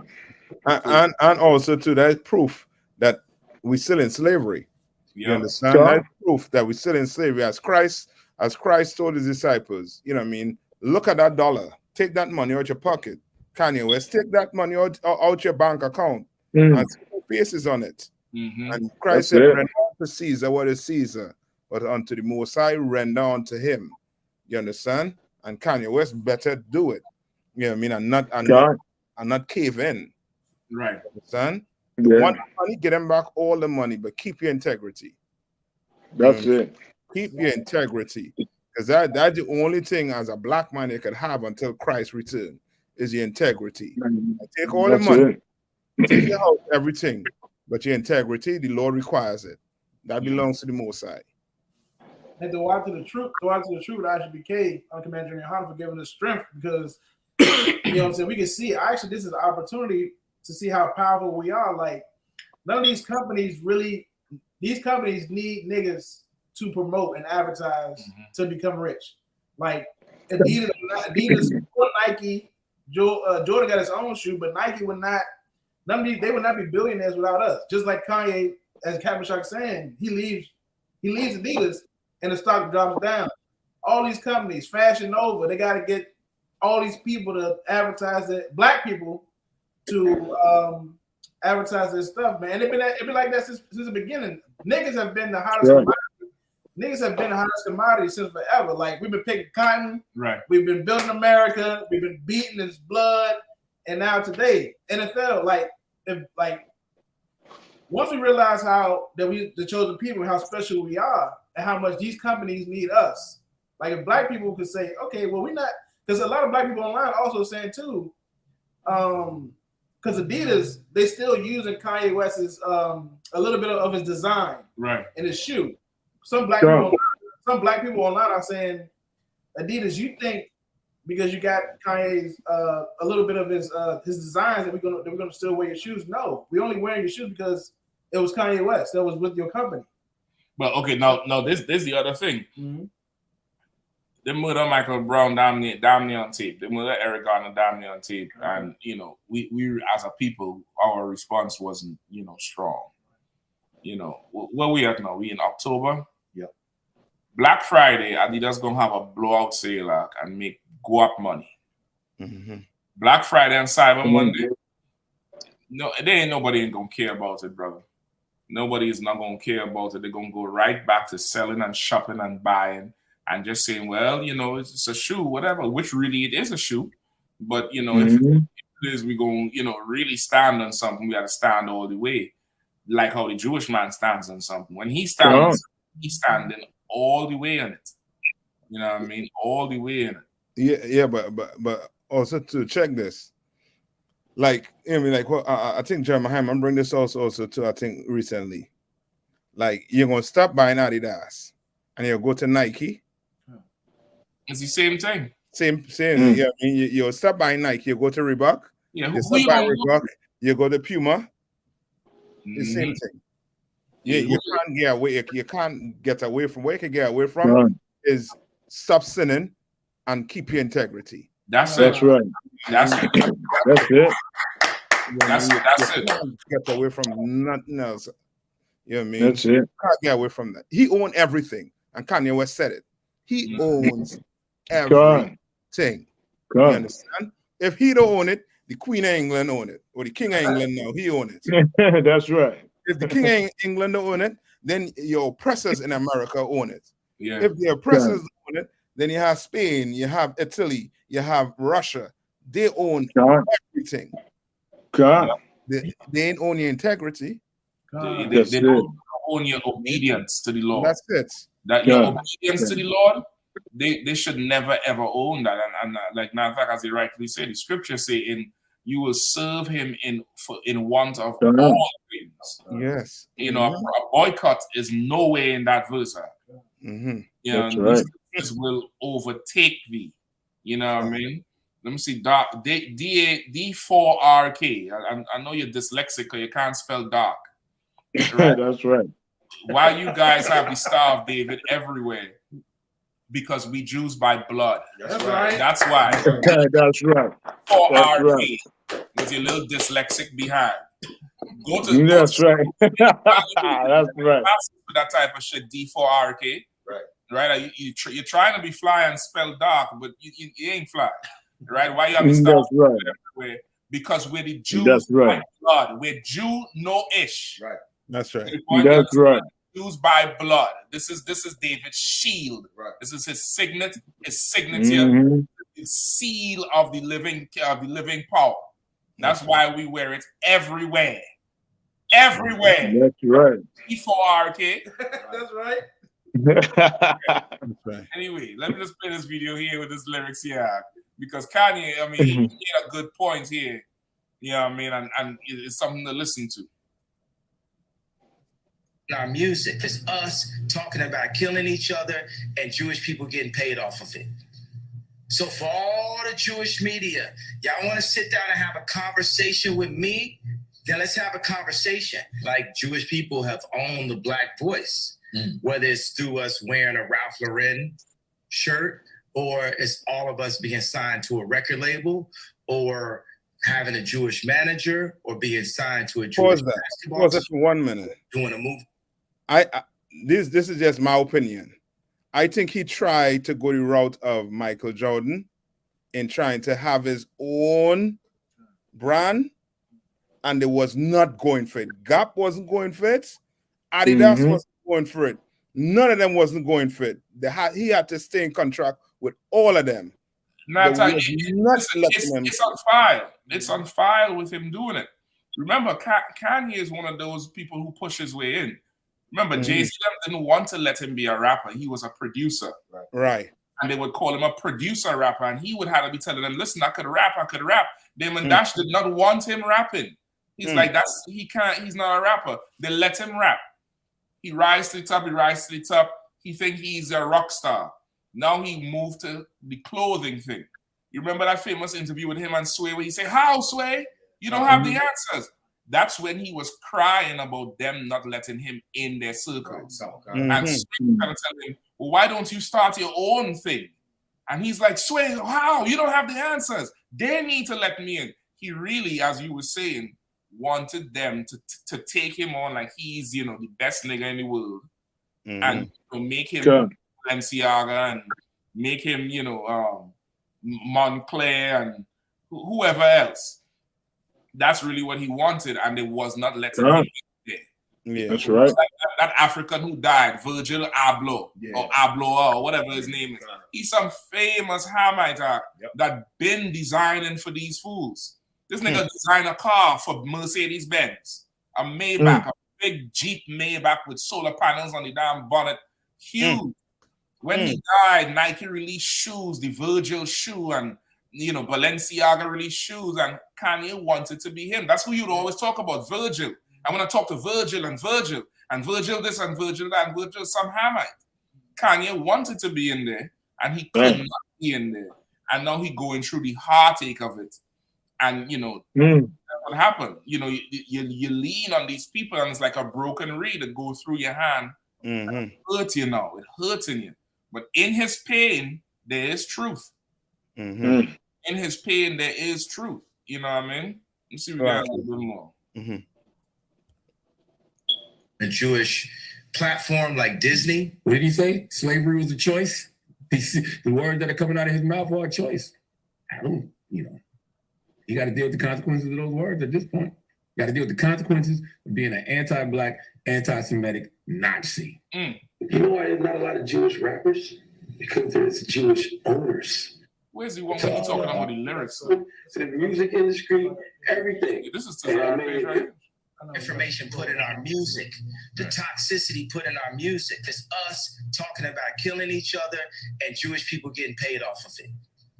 So for all the Jewish media, y'all want to sit down and have. Let's see if we get one more. Oh, there's another one.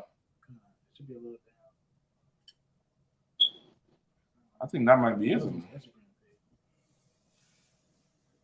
I thought it was Zaria. He uploaded one recently. This is it right here. Yeah, that might be it. I'ma fuck your bitch. Yes. I'ma kill this nigga. I'ma fuck your bitch. I'ma kill this nigga. I'ma fuck your bitch. I'ma kill this nigga. That's the real anti-Semitic shit that the Jewish people get paid off.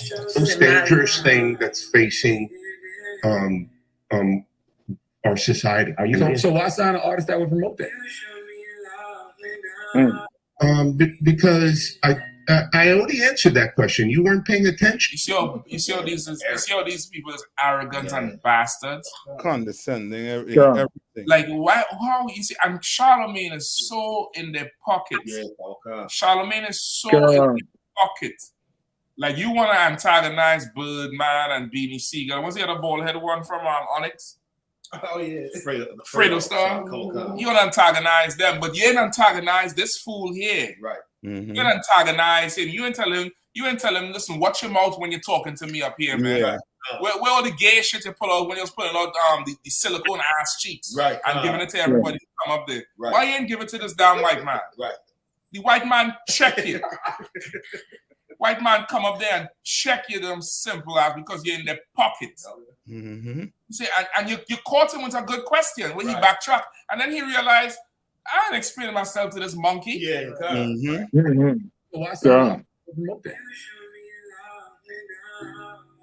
He got cut. He got cut. And as he started talking, Because I already answered oh, that. who's this Congo monkey? That's it. Who's this orangutan I'm talking to here? And you weren't paying attention. Oh, you weren't paying attention. And she asked me. Charlemagne ain't saying nothing. And over his head it says revolt. And that nigga ain't nothing. He ain't nothing at all. He kept his he kept his composure so good. He didn't even flinch or shake his head or nothing. And Silaki Mashak, that book, that $1 Million Slave, yeah, that just ain't for athletes. No. That's for Charlemagne, for all of them who want to be millionaires. Yep. They're $1 Million slaves. You know what I mean? Because they know they choose the right person. You understand? Mm-hmm. Some of us ain't gonna take that bag. We ain't gonna shut up. We ain't gonna say what it is. You know what I mean? Mm-hmm. Let me hold on. Let me just respond to this here. You know, Warrior Princess of Yah, stop buying $2,000 shoes, sisters. I hear you, Warrior Princess, but you should start paying some tithes. That's right. That's what you should start doing. Right. Start paying some tithes, and you should come up in here and learn how to keep the Lord's laws. Right. Follow a man of the Lord and learn how to keep the Lord's laws. That's right. All right. Let me get some more. Because I already answered that question. You weren't paying attention. She asked me talent or issues, and I said talent. But I have to. I can't give up on people. You think that's hypocritical though? It's opportunistic. Yeah, I got people to feed. What the fuck is that? You say, yeah, right. I got people to feed. Is opportunistic. Yeah, I got people to feed. Man, listen, in Christ coming back and Tel Aviv is going to be under blood. That's right. It's going to be the real Red Sea. That's right. Because Christ got people to feed. Right. Because Christ got people to feed. Liar Cohen. Christ got people to feed. The Most High Power got people to feed. Right. You get the point? The Most High Power got people to feed. Is it opportunistic? Yeah. You know, she's crazy.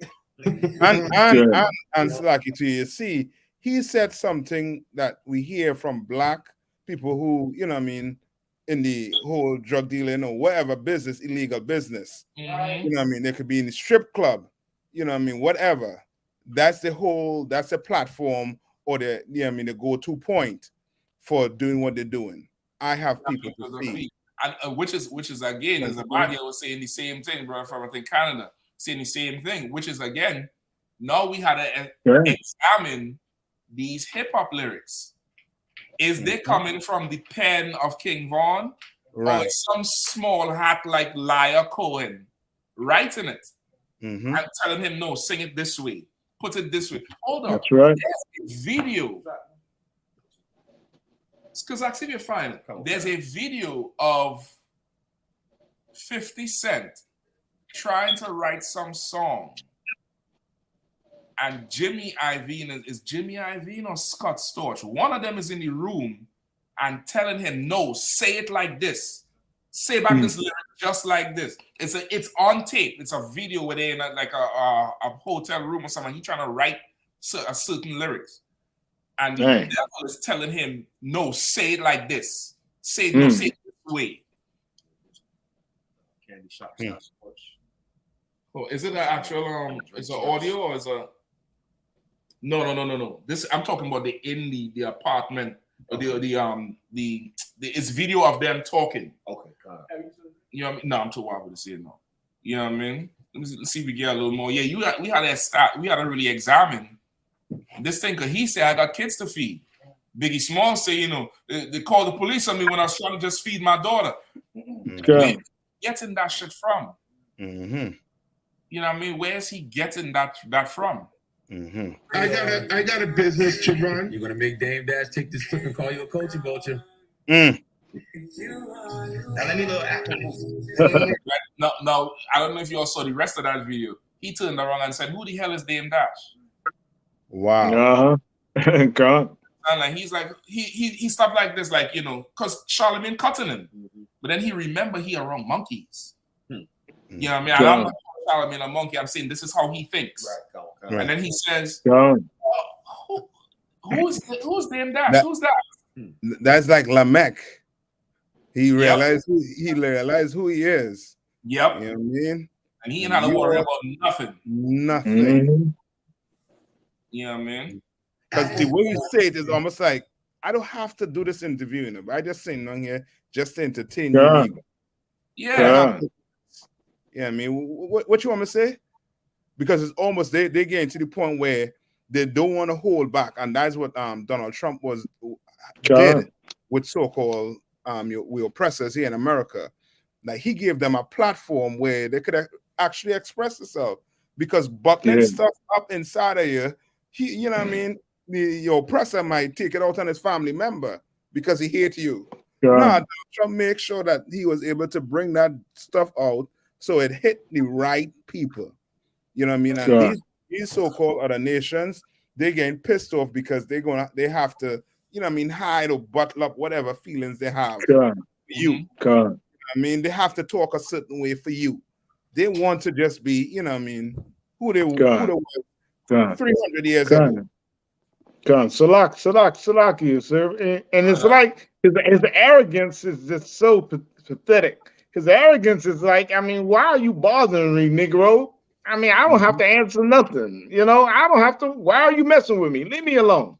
Yeah. You know, and like Cap was saying, they look at us like, I don't have to talk to these monkeys. Why are you bothering me? You know, I have to repeat myself for you. Come. Same question again. Meanwhile, this was an Israelite sitting there. They'd have grilled the hell out of them. That's right. You remember when they heard that? I always feel sorry for this little girl, and I would Jay-Z and them, I want to get them punished for this shit. You remember that little mama who she went up on the stage with Jay-Z and Alicia Keys in some award show singing New York, Empire State, and she was the one who went up there. Jay-Z was so angry with her, and the Jay-Z said she ran the show. And little mama went on the Breakfast Club and they made that girl cry on the air. They made that girl cry. She was young then. Super young, excuse me. They made her cry. They asked her some dumb question and something about her looks and all kind of shit. And brother, she broke down, and I mean, snot coming out her nose crying. And they did nothing like that to this fool. Nothing. And he talked to them all manner of reckless. How many people want to bet their house that content is not within the first 3 songs on Apple Rap Music? Wait, what he said? He said the content, that same content that he was just talking about killing black people and the adultery. It's in the first 3 minutes of every song on Apple Music and all these streaming platforms. And it's the truth. I mean, they know nothing around it. It's the God's honest truth. You understand? Like, all our music is about murder and adultery. Every love song, every single romance song is about adultery. From Mrs. Jones. I remember saying that as a little boy.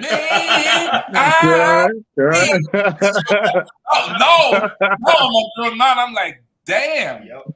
Miss Jones. Right.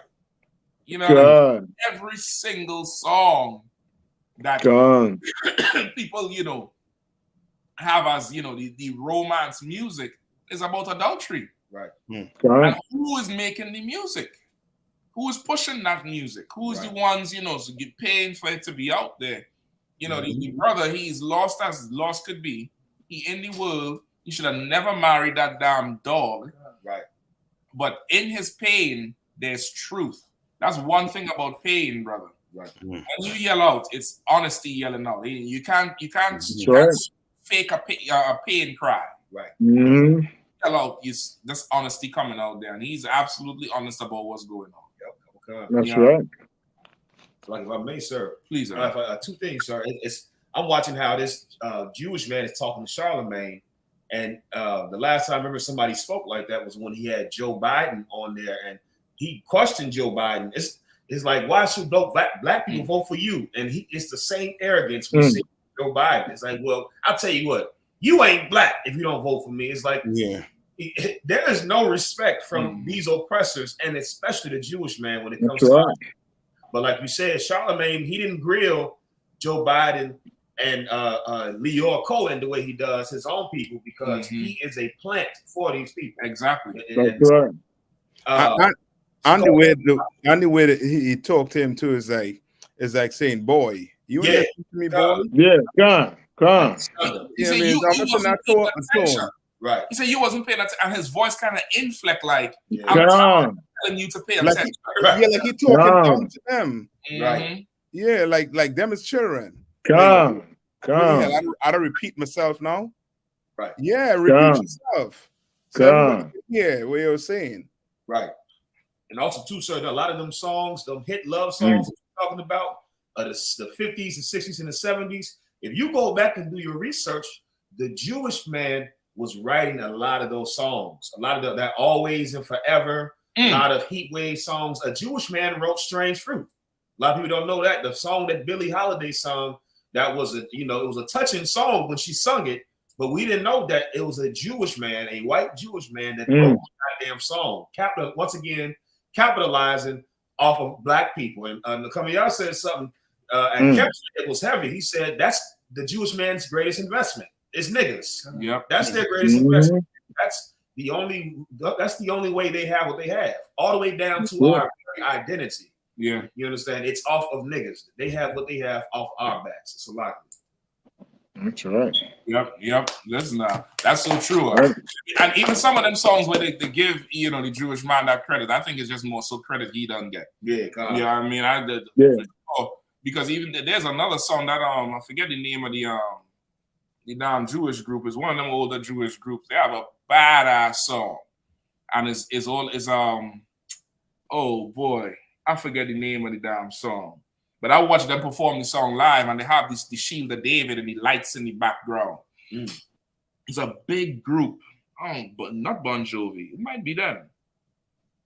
I forget the name of the goddamn song. I'm remember it. I'm sure when the show done. Right. But it was from an era, like from that Top Gun era, where the music was different. Right. But they had a bad song. When I listen to the lyrics now as an adult, ain't no white man going. That's the life. What they're talking about. Where something was on the factory. Something work on the dark. Don't stop believing. Don't stop believing. Yeah. Brother, you listen to that song. That's a black song. Yep.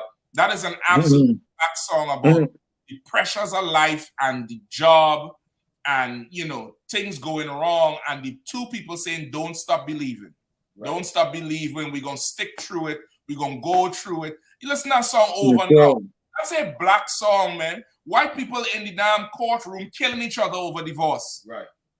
And we following after them. But at the time when that song came out, that was a real older, maybe 80s, I think, or 90s or something. Right. But you listen to that song now, the feeling that's a soulful black, that's a black song. I don't care what nobody says. Right. But anyway, this is the video here where Charlemagne them make that little girl cry. Everybody's is the voice of the young struggle face. See? What? Disrespecting the girl. Right. He says she's the voice of the young struggle face, meaning she has a face that's like struggle, meaning she ugly. And this girl ain't no ugly girl, she's just very slim. So her feature's strong. Right. She's a slim girl, tiny girl. What? Because you're young, but you have an old face. Like how Drake says, wow. This old.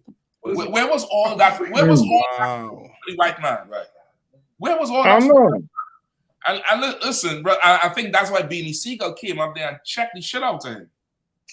And that's one thing with Israel. Israel doesn't like when you picking on somebody and bullying somebody. Israel does not go for that. Excuse me. Israel doesn't go for none of that shit. Good. You understand? But you didn't have nothing like that to tell this white man something. Right. Mm. You pay attention. You ain't say pay attention to that old face, that struggle face you got, Liar. You ain't make fun of Liar name and call him Lion Cohen. Right. Like, you know, you, Greg Oden, and LeBron James have the same gene. Like y'all young little faces. Like you might have Benjamin Button syndrome. You probably start looking Y'all younger gotta as you see get older. Charlamagne's face. Seriously. Jay-Z's like, who's this young man trying to get on stage? Yo, I've been waiting for us to do a track for a minute, so I'm like, Snoop gets high. Yeah, Snoop gets So high. he probably was just what's the talking out his difference? ass. Really, Are the rumors true about Keisha Cole shooting a biopic and you're going to play a young Frankie? You know what? I saw your little video. You're a mess. And this is the thing, like they go up there thinking that they can't cuss Charlamagne out. Right. And he doesn't hold back with them. Right. I just want her to stay true to herself. She shouldn't try to imitate everybody else or what she thinks is popping at the moment, like try to do. She needs to find what she loves and just go full at it. Mm-hmm. You actually have, I guess, some type of talent. Like you did have a little buzz going at one Definitely point. have talent. I'm very proud of you. Thank you. You know that. You know? And if your face was the Bible, it would be the Old Testament. You play too much. Good, man. You need to come back, man. Already. Yeah, man. This is where she started to break down here. You was dope. I don't know what happened. You know what I'm saying? But my personal opinion, I just feel you just need to come back with that same. And that brother who called him, he trying to lift her spirits up. You see how he said my personal, and he kind of breathed like, you know, he trying to find words to, you know, to lift her up. Right. My personal opinion, I just feel you just need to come back with that same heat. Oh yeah, what you been up to? See what I'm saying? Boy, stop. All the time. People know you for playing yourself, walking up on stage with Jay-Z and Alicia Keys. That's what they know Charlamagne, you seriously. That's Cut the this truth. out. Cut this out. Could y'all please help me out? Can he cut this I'm just out? hating. Nah, no, I know what you're saying. What do people know her for lately? On stage with Ignorant. Alicia Keys and Jay-Z. Where the song's at? But how many people just called up and said something about Alicia Keys and Jay-Z? What's good? Like, what's up? When you dropping another album, though? I'ma hurt you. Listen here, chill out, Jurassic Park, Tyrannosaurus Rex, prehistoric Yeah, face. you gotta see the black. Listen, I'm sitting there trying to tell her the truth. Y'all the ones that. I'm gonna skip forward. I put out an album while my mother was dying of cancer. That right there alone is a struggle. That's hard. Right. That's tough for anybody. I'm just the type, if I don't like somebody, I don't pretend to. Like, that's just bullshit. Because you're a character. That's why. It's the truth, though. You're a character. Life's too short to be wasting your time with suckers or people you think is suckers. So why I'm here then? Because I think you're a sucker. So I should be out, right? Yeah, I guess. Yeah, I wouldn't. I mean, that's me personally. I wouldn't sit there and have a conversation with a sucker. Yeah, you'll sit here and you'll bash a little girl, little mama till she cry. That's what you do. Coward. We talk, me and you talking to each other now. I tell you that I think you're a hypocrite. You can think what you want. And I think you be coming off as a hater sometimes. You can think what you want, fam. And now, what's next? I can say I think you're a bitch. You let Federal Star and them check you, but you made that little girl cry. Right. They make her cry. But Yes, you did. Yes, you did. Envy, I want to talk about some music because I got some shit. Now, what's next? Listen, and you see, look at Charlamagne's face looking at Mm-hmm. And this whole, you know, this end up with, you know, That's right. His face and saying, "Don't play with me, I'm dangerous." He checked the shit out of him. He say with one lung, you know, being secret, I think he had one lung now, he has some cancer or some shit like that. He say with one lung, I'm dangerous. Because this is who is there. But when Lyle Cohen get up there, you ain't got no energy for him. You know what I mean? Nothing to defend, nothing. You take your checking like a good slave. That's right. You know, once again, that's who's in the industry. That's who's there. That's why Nori couldn't handle it, because I'm just here for fun. Right. I'm just here for fun. You all start shooting. Who the hell is shooting? This wasn't part of the arrangements, man. Drinks and blunts, not bullets. Right.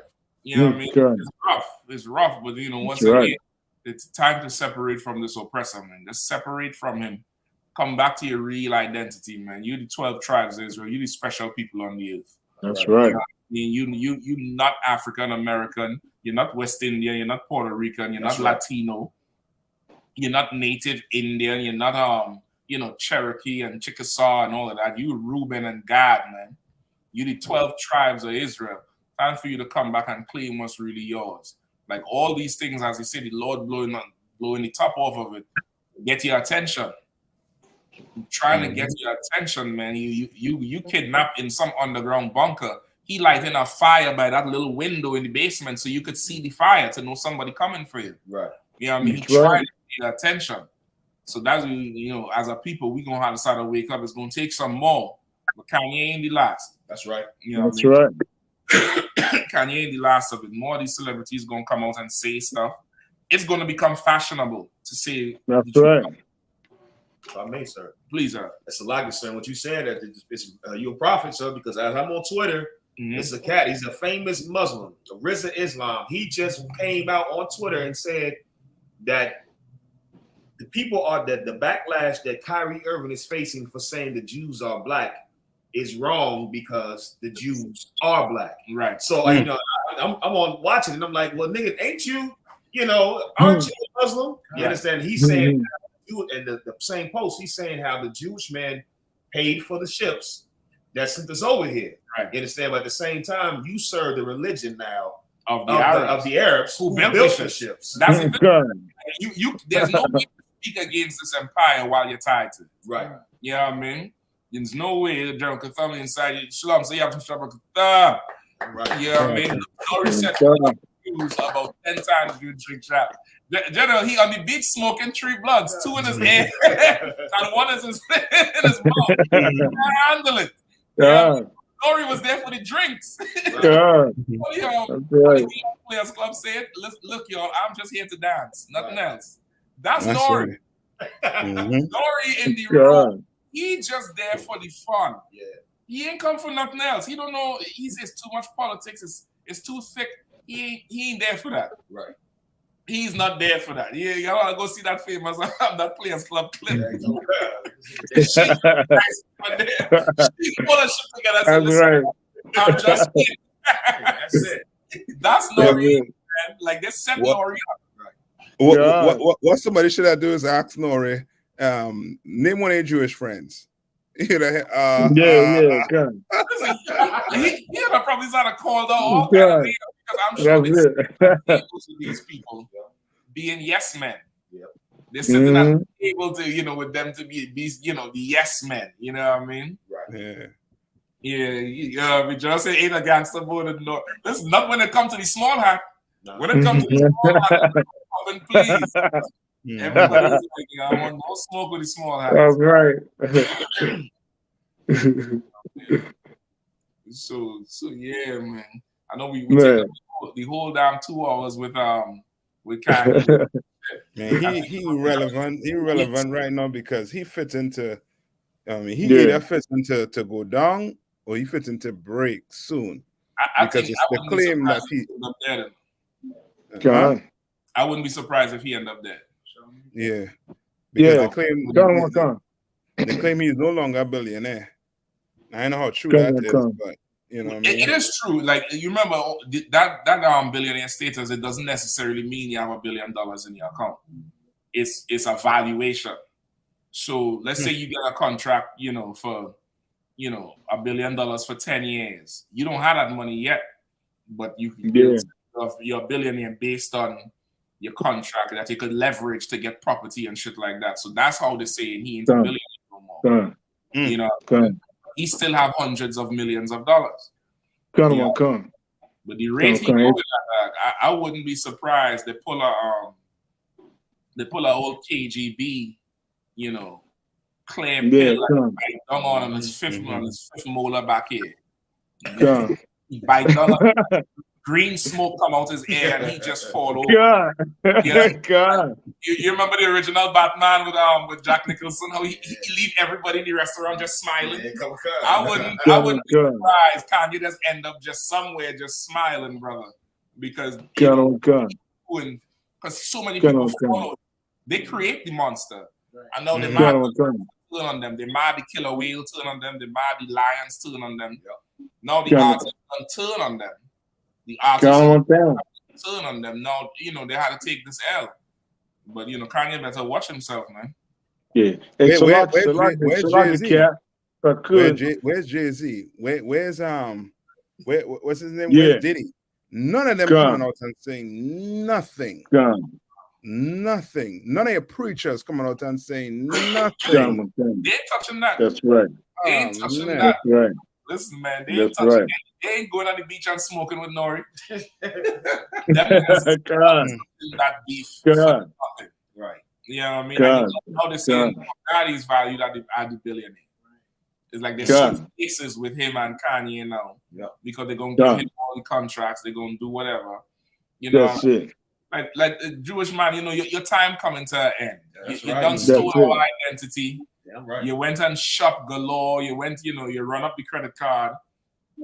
You shop galore with the name of black people, with the name of Hispanics, with the name of Native Indians. You That's used it. those names to your advantage, and you took all the money in the world, all the sympathy, natural born sympathy, every news media, anti-Semitic statements, evil, bad.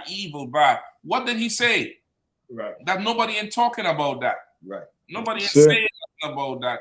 Your time is coming to an end. The world, That's it. world will learn that you are not the real Jew. That's that right. you are an imposter. That's right. And that's not And- anti-Semitic. That's the truth. Yeah, and what Salaki Cap, I mean to cut you any like that, but what you said is so heavy because if it was the other way around, a so-called oppressor or a so-called Jewish man came out and said black people own everything, CNN or Fox would have picked up and run down all the businesses, all the major businesses, would have given you history on where they come from, everything. You understand? But now they ain't doing that. They ain't not even touching it. All they're saying he crazy, he anti-Semitic, and he shouldn't be saying that. This, that, the other, and that's it. They're not doing. They ain't going nowhere past that. Yep. You right. They're going down. They'll run down the whole list of every black millionaire, the ones who you never even heard about, blow up this spot. But they ain't doing that for us. They ain't running down all these managers and all these badass deals. Exactly. I mean, they ain't doing none of that stuff. You know, I mean, sister asked about the interview with P.S. Morgan. Yeah, I saw that interview with P.S. Morgan. And P.S. Morgan tried to cut him off and he called him boy. Yeah, he didn't like that at all. Nobody respect P.S. Morgan, man. P.S. Morgan cry over that Meghan Markle. P.S. Morgan off stage when his brother says she don't like you. He get up and he walk off stage. Ain't nobody respecting him. So Kanye gonna say boy. Right. You know what I mean? That's right. But for sure, like that's a real good point. Like somebody would have went and find credibility with it. I think some Asian man made a video where he was showing that it was like 96% of those who own businesses in America was Jewish people. You know what I mean? And I think if it was the same thing you're talking about, he said this was in 2013. So that was in 2013. Yeah, you can imagine now. Like the wealth they have is ridiculous. It's ridiculous. I never see a poor Jewish man. They're just me. Might have some out there. I have never seen one. That's right. That's like because the Jewish been on us since forever. Even back in the 1950s in the doo-wop era, I said Jewish composers, musicians, and promoters have a prominent role in transition from jazz to swing to doo-wop and rock and roll and American popular music in the 1950s, while Jewish men founded many labels and recorded rhythm and blues during the height of vocal group era. According to a Israeli Jewish historian, although only 2% of the total U.S. population was Jewish at the time, their representation in the music industry was much higher. And by this time, they own and manage 40% of independent recording companies recording and distributing rock and roll and rhythm and blues music in the U.S. In the decade of 1944 to 1955, many of most influential recording record companies specializing in race music or R&B that is later known have been owned and co-owned by Jews. These include Chess and National Records in Chicago, King in Cincinnati, Savoy in New York, Outposts like the Old Time and Atlantic in New York, and Cadillac, right? Aladdin and Modern in LA, also in many others. They have small independent group recording companies that recorded and marketed and distributed doo-wop music. So even back then, and now it's all the way down to now. Where so you saying 50 Cent, Jews shot right liquors for 50 Cent. Now with Lil Von, and, all of us now have been since 1940s. They putting their hand in there trying to act like the 81. I think there's a video here. Go ahead. So like it too, and also too, black Jewish people used to at times, it says here, identify as black. So they were also Jews in the music business who considered themselves black culturally, but Jewish by their roles as entrepreneurs who managed black singing groups. Jewish creative people in the industry and artists, arrangers, producers, and songwriters also sometimes prefer to mask their ethnic background and assume as African American cultural identity. Yeah, they identify as black. They identify as Jew. Identify as the Jew. Let's get this last video here and then we wrap it up. Causes where he says the words like the Jewish media. I mean, the media is kind of controlled by a lot of Jewish people out here. We can actually see here who controls your mind. This was a chart back in 2013. All of these red is Jewish people, right? So they own like Universal Studios, ABC News, CBS, CNN, Columbia Pictures, DreamWorks, Facebook, Google, also run by Jewish people, Yahoo, Marvel, Pixar, the New York Post, LucasArts, MSNBC, DreamWorks, Comcast, the New York Times, Comedy Central, Wall Street Journal. I mean, admittedly, a lot of these large media organizations and tech companies that are able to shape global narratives are run by Jewish people. So does Kanye West have a point here? And to me, it's kind of like saying there's a lot of white male power in executive management positions in corporate companies, and nobody gets mad about that. But when Kanye West says there's a lot of people of Jewish religion in these media companies and tech companies, then everybody gets upset all of a sudden. Listen, I mean, I don't know what else is. The first time I'm more by that, anything truthful other than $5.99. Second truthful. I say to him, the first thing was $5.99. You know what I mean? That's the first thing right. So that's $5.99. But the second thing he ever said that was truthful was that. Like that is not racist. He's making that's right. That's right. And so like here too, Cap, what Nehemiah was reading there. Now it have me rethinking a documentary I saw on three black brothers who to say basically started I think it's rock and roll, right? When they were doing it, white America started breaking up all the records and basically boycott them and shut them out of the whole arena. Yeah. I forget the name of the three of them men, the group that was in. Chuck Berry is one. Muddy Waters. Could be no, this was I think this was maybe a few years back before them with rock and roll. I forget the name of the band. But Chuck Berry is the father of that rock and roll. He started that kind of music. He was the one who I think they put with the But then again, the generals mix up. Then this brother here, he was he sang on some song with Will Ferrell. We go this far, wherever. Will Ferrell? No. Yeah, he sang a song. He was playing the guitar. He was the man who wrote a ton of I know what you're talking about. This is after. This is after Chuck Berry and them. I know what you're talking about. It was a group of them. He was a guitarist and he writes a ton of songs. I know who you're talking about. For Madonna. Yeah, I know who you're talking about. Hit songs for Madonna. Yeah, the he wrote reason his, why and he took his music, and they said it was other people did it, and they didn't give him the credit for the shit. right, but he and three other brothers started some genre of music, and white America started burning all the records and basically closed them out the game. You understand? They look almost like how that Earth, Wind and Fire was. Huh? Yeah, I think it's Nile Rodgers. I need to talk about now. Yeah, now. Yeah, Nile Rodgers.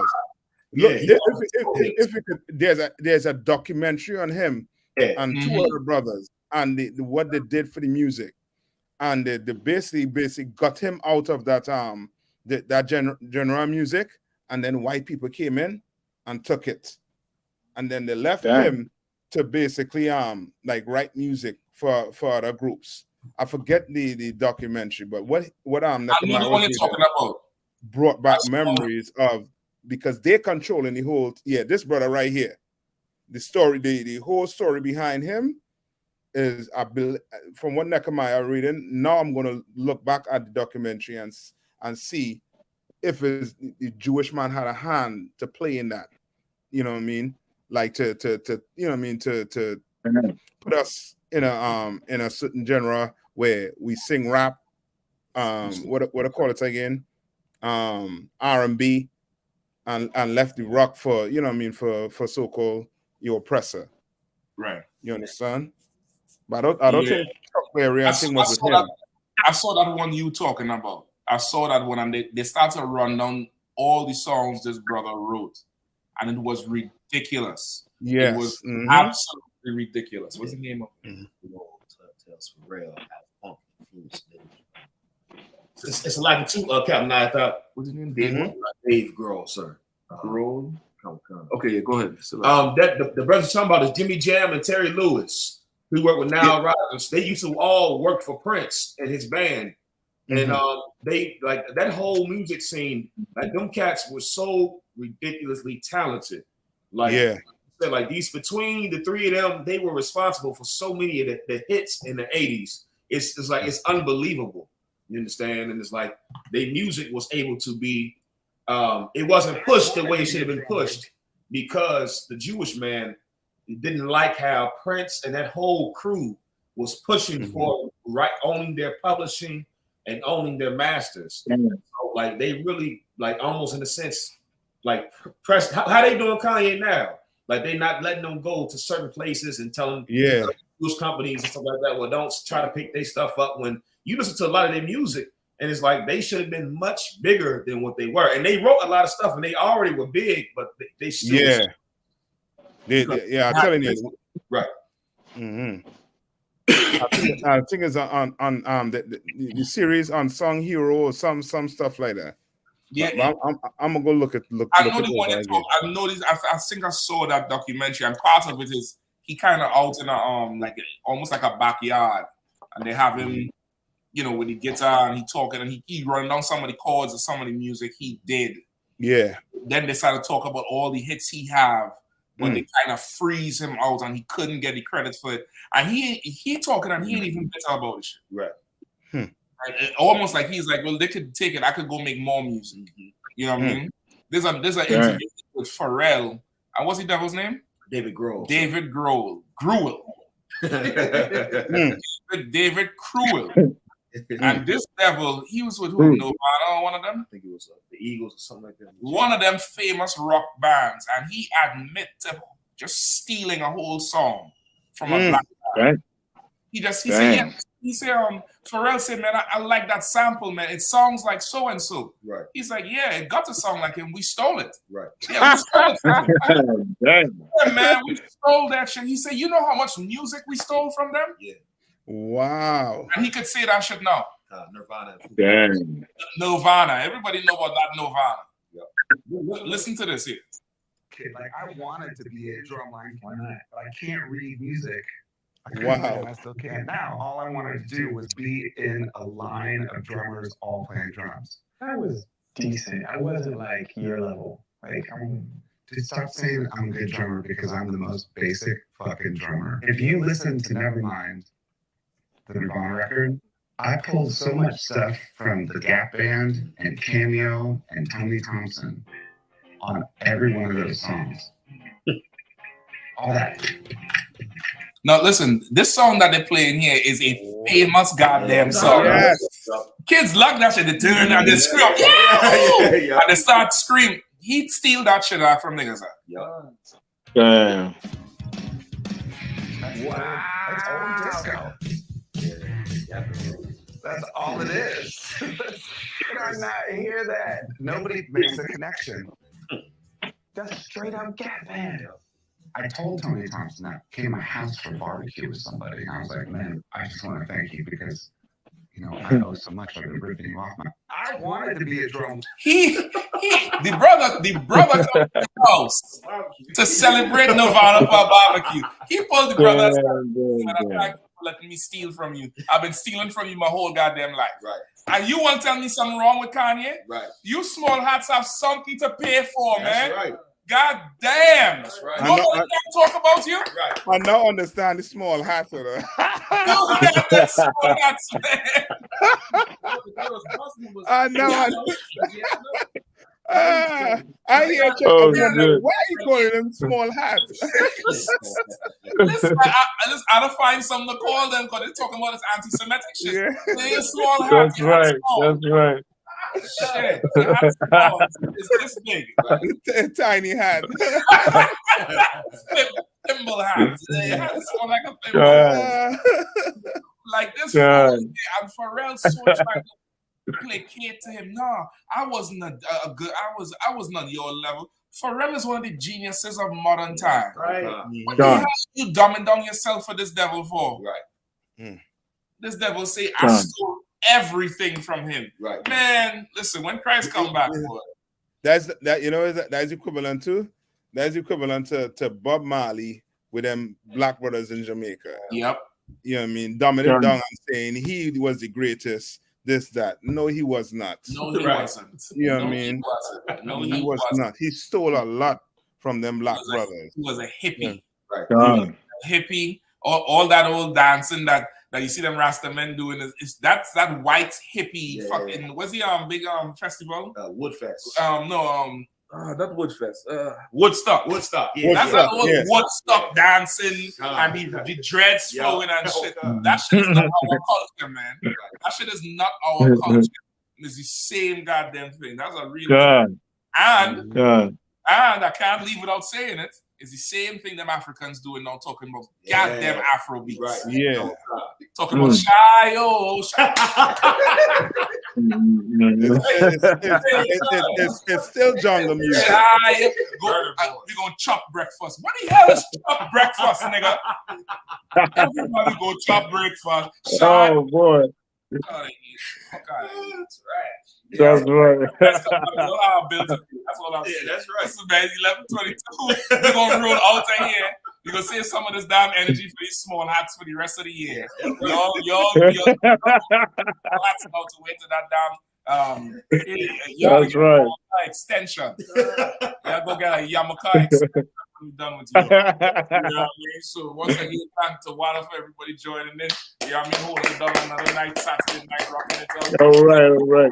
Texas, man. I'm gonna look for a cheap flight. If one come true, you won't see me any morning. If not, you know what I mean? You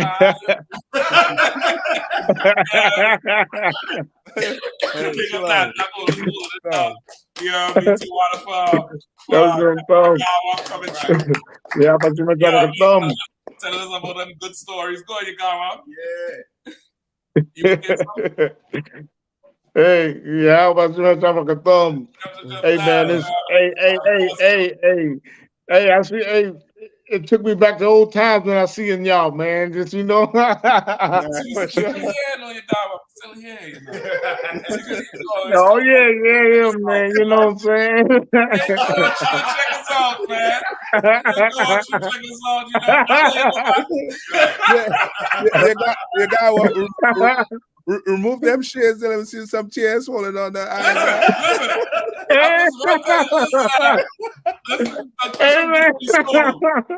I heard you guys was going to Oklahoma, brother, I wanted to cry. Yeah. You go and say, oh man, Captain. Oh man. so long it count. It count. I said, you going to Oklahoma? He's like, oh, you didn't. Oh yeah, man.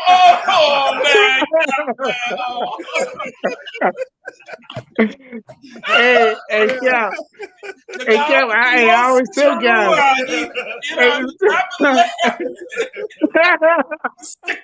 It's like that.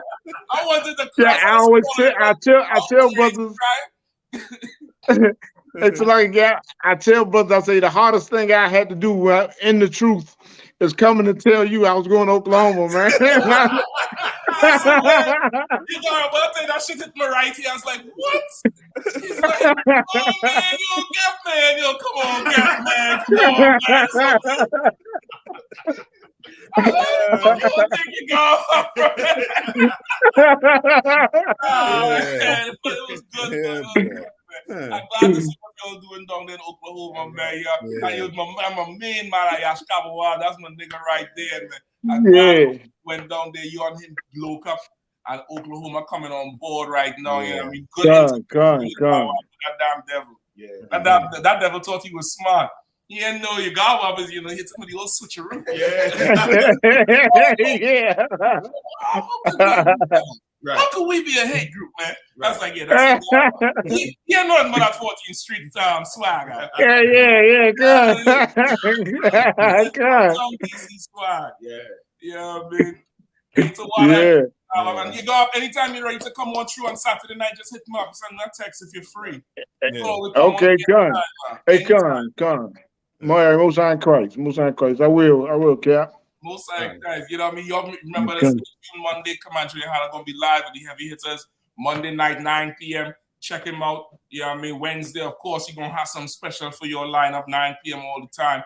Pay your time, support the truth. Passover April 1st, 2023. Y'all stay tuned. That's right. Get it, man. Shalom. Yom Shabbat.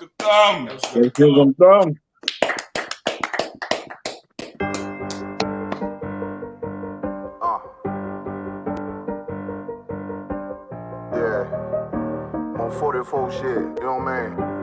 Busy man.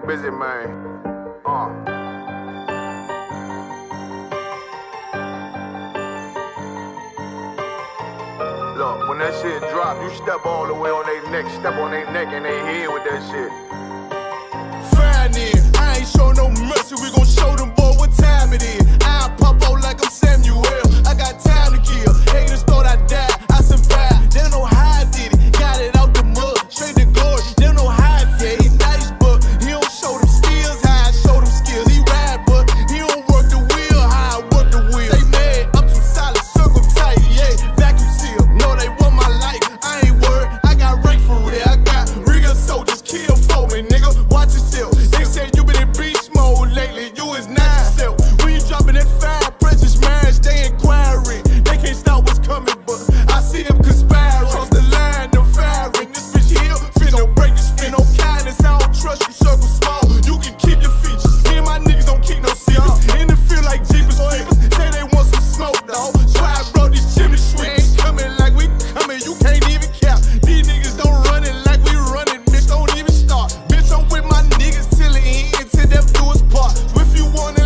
leave, you can leave, bitch. Bless your heart, fine then. I ain't show no mercy, we gon' show them boy what time it is. I pop out like I'm Samuel, I got time to kill. Haters thought I died, I survived. They don't know how I did it, got it out the mud, straight to glory. They don't know how I feel, he nice but he don't show them skills, how I show them skills. He ride but he don't work the wheel, how I work the wheel. Ooh, I got a man, circle tight, yeah, vacuum seal. I heard they want my life, I ain't worried, I got rate for real. Take over in effect, yeah, I'm fully focused. You might not see it on me, just know it's women, that bitch fully loaded. Ooh, yeah, we up and rolling. Told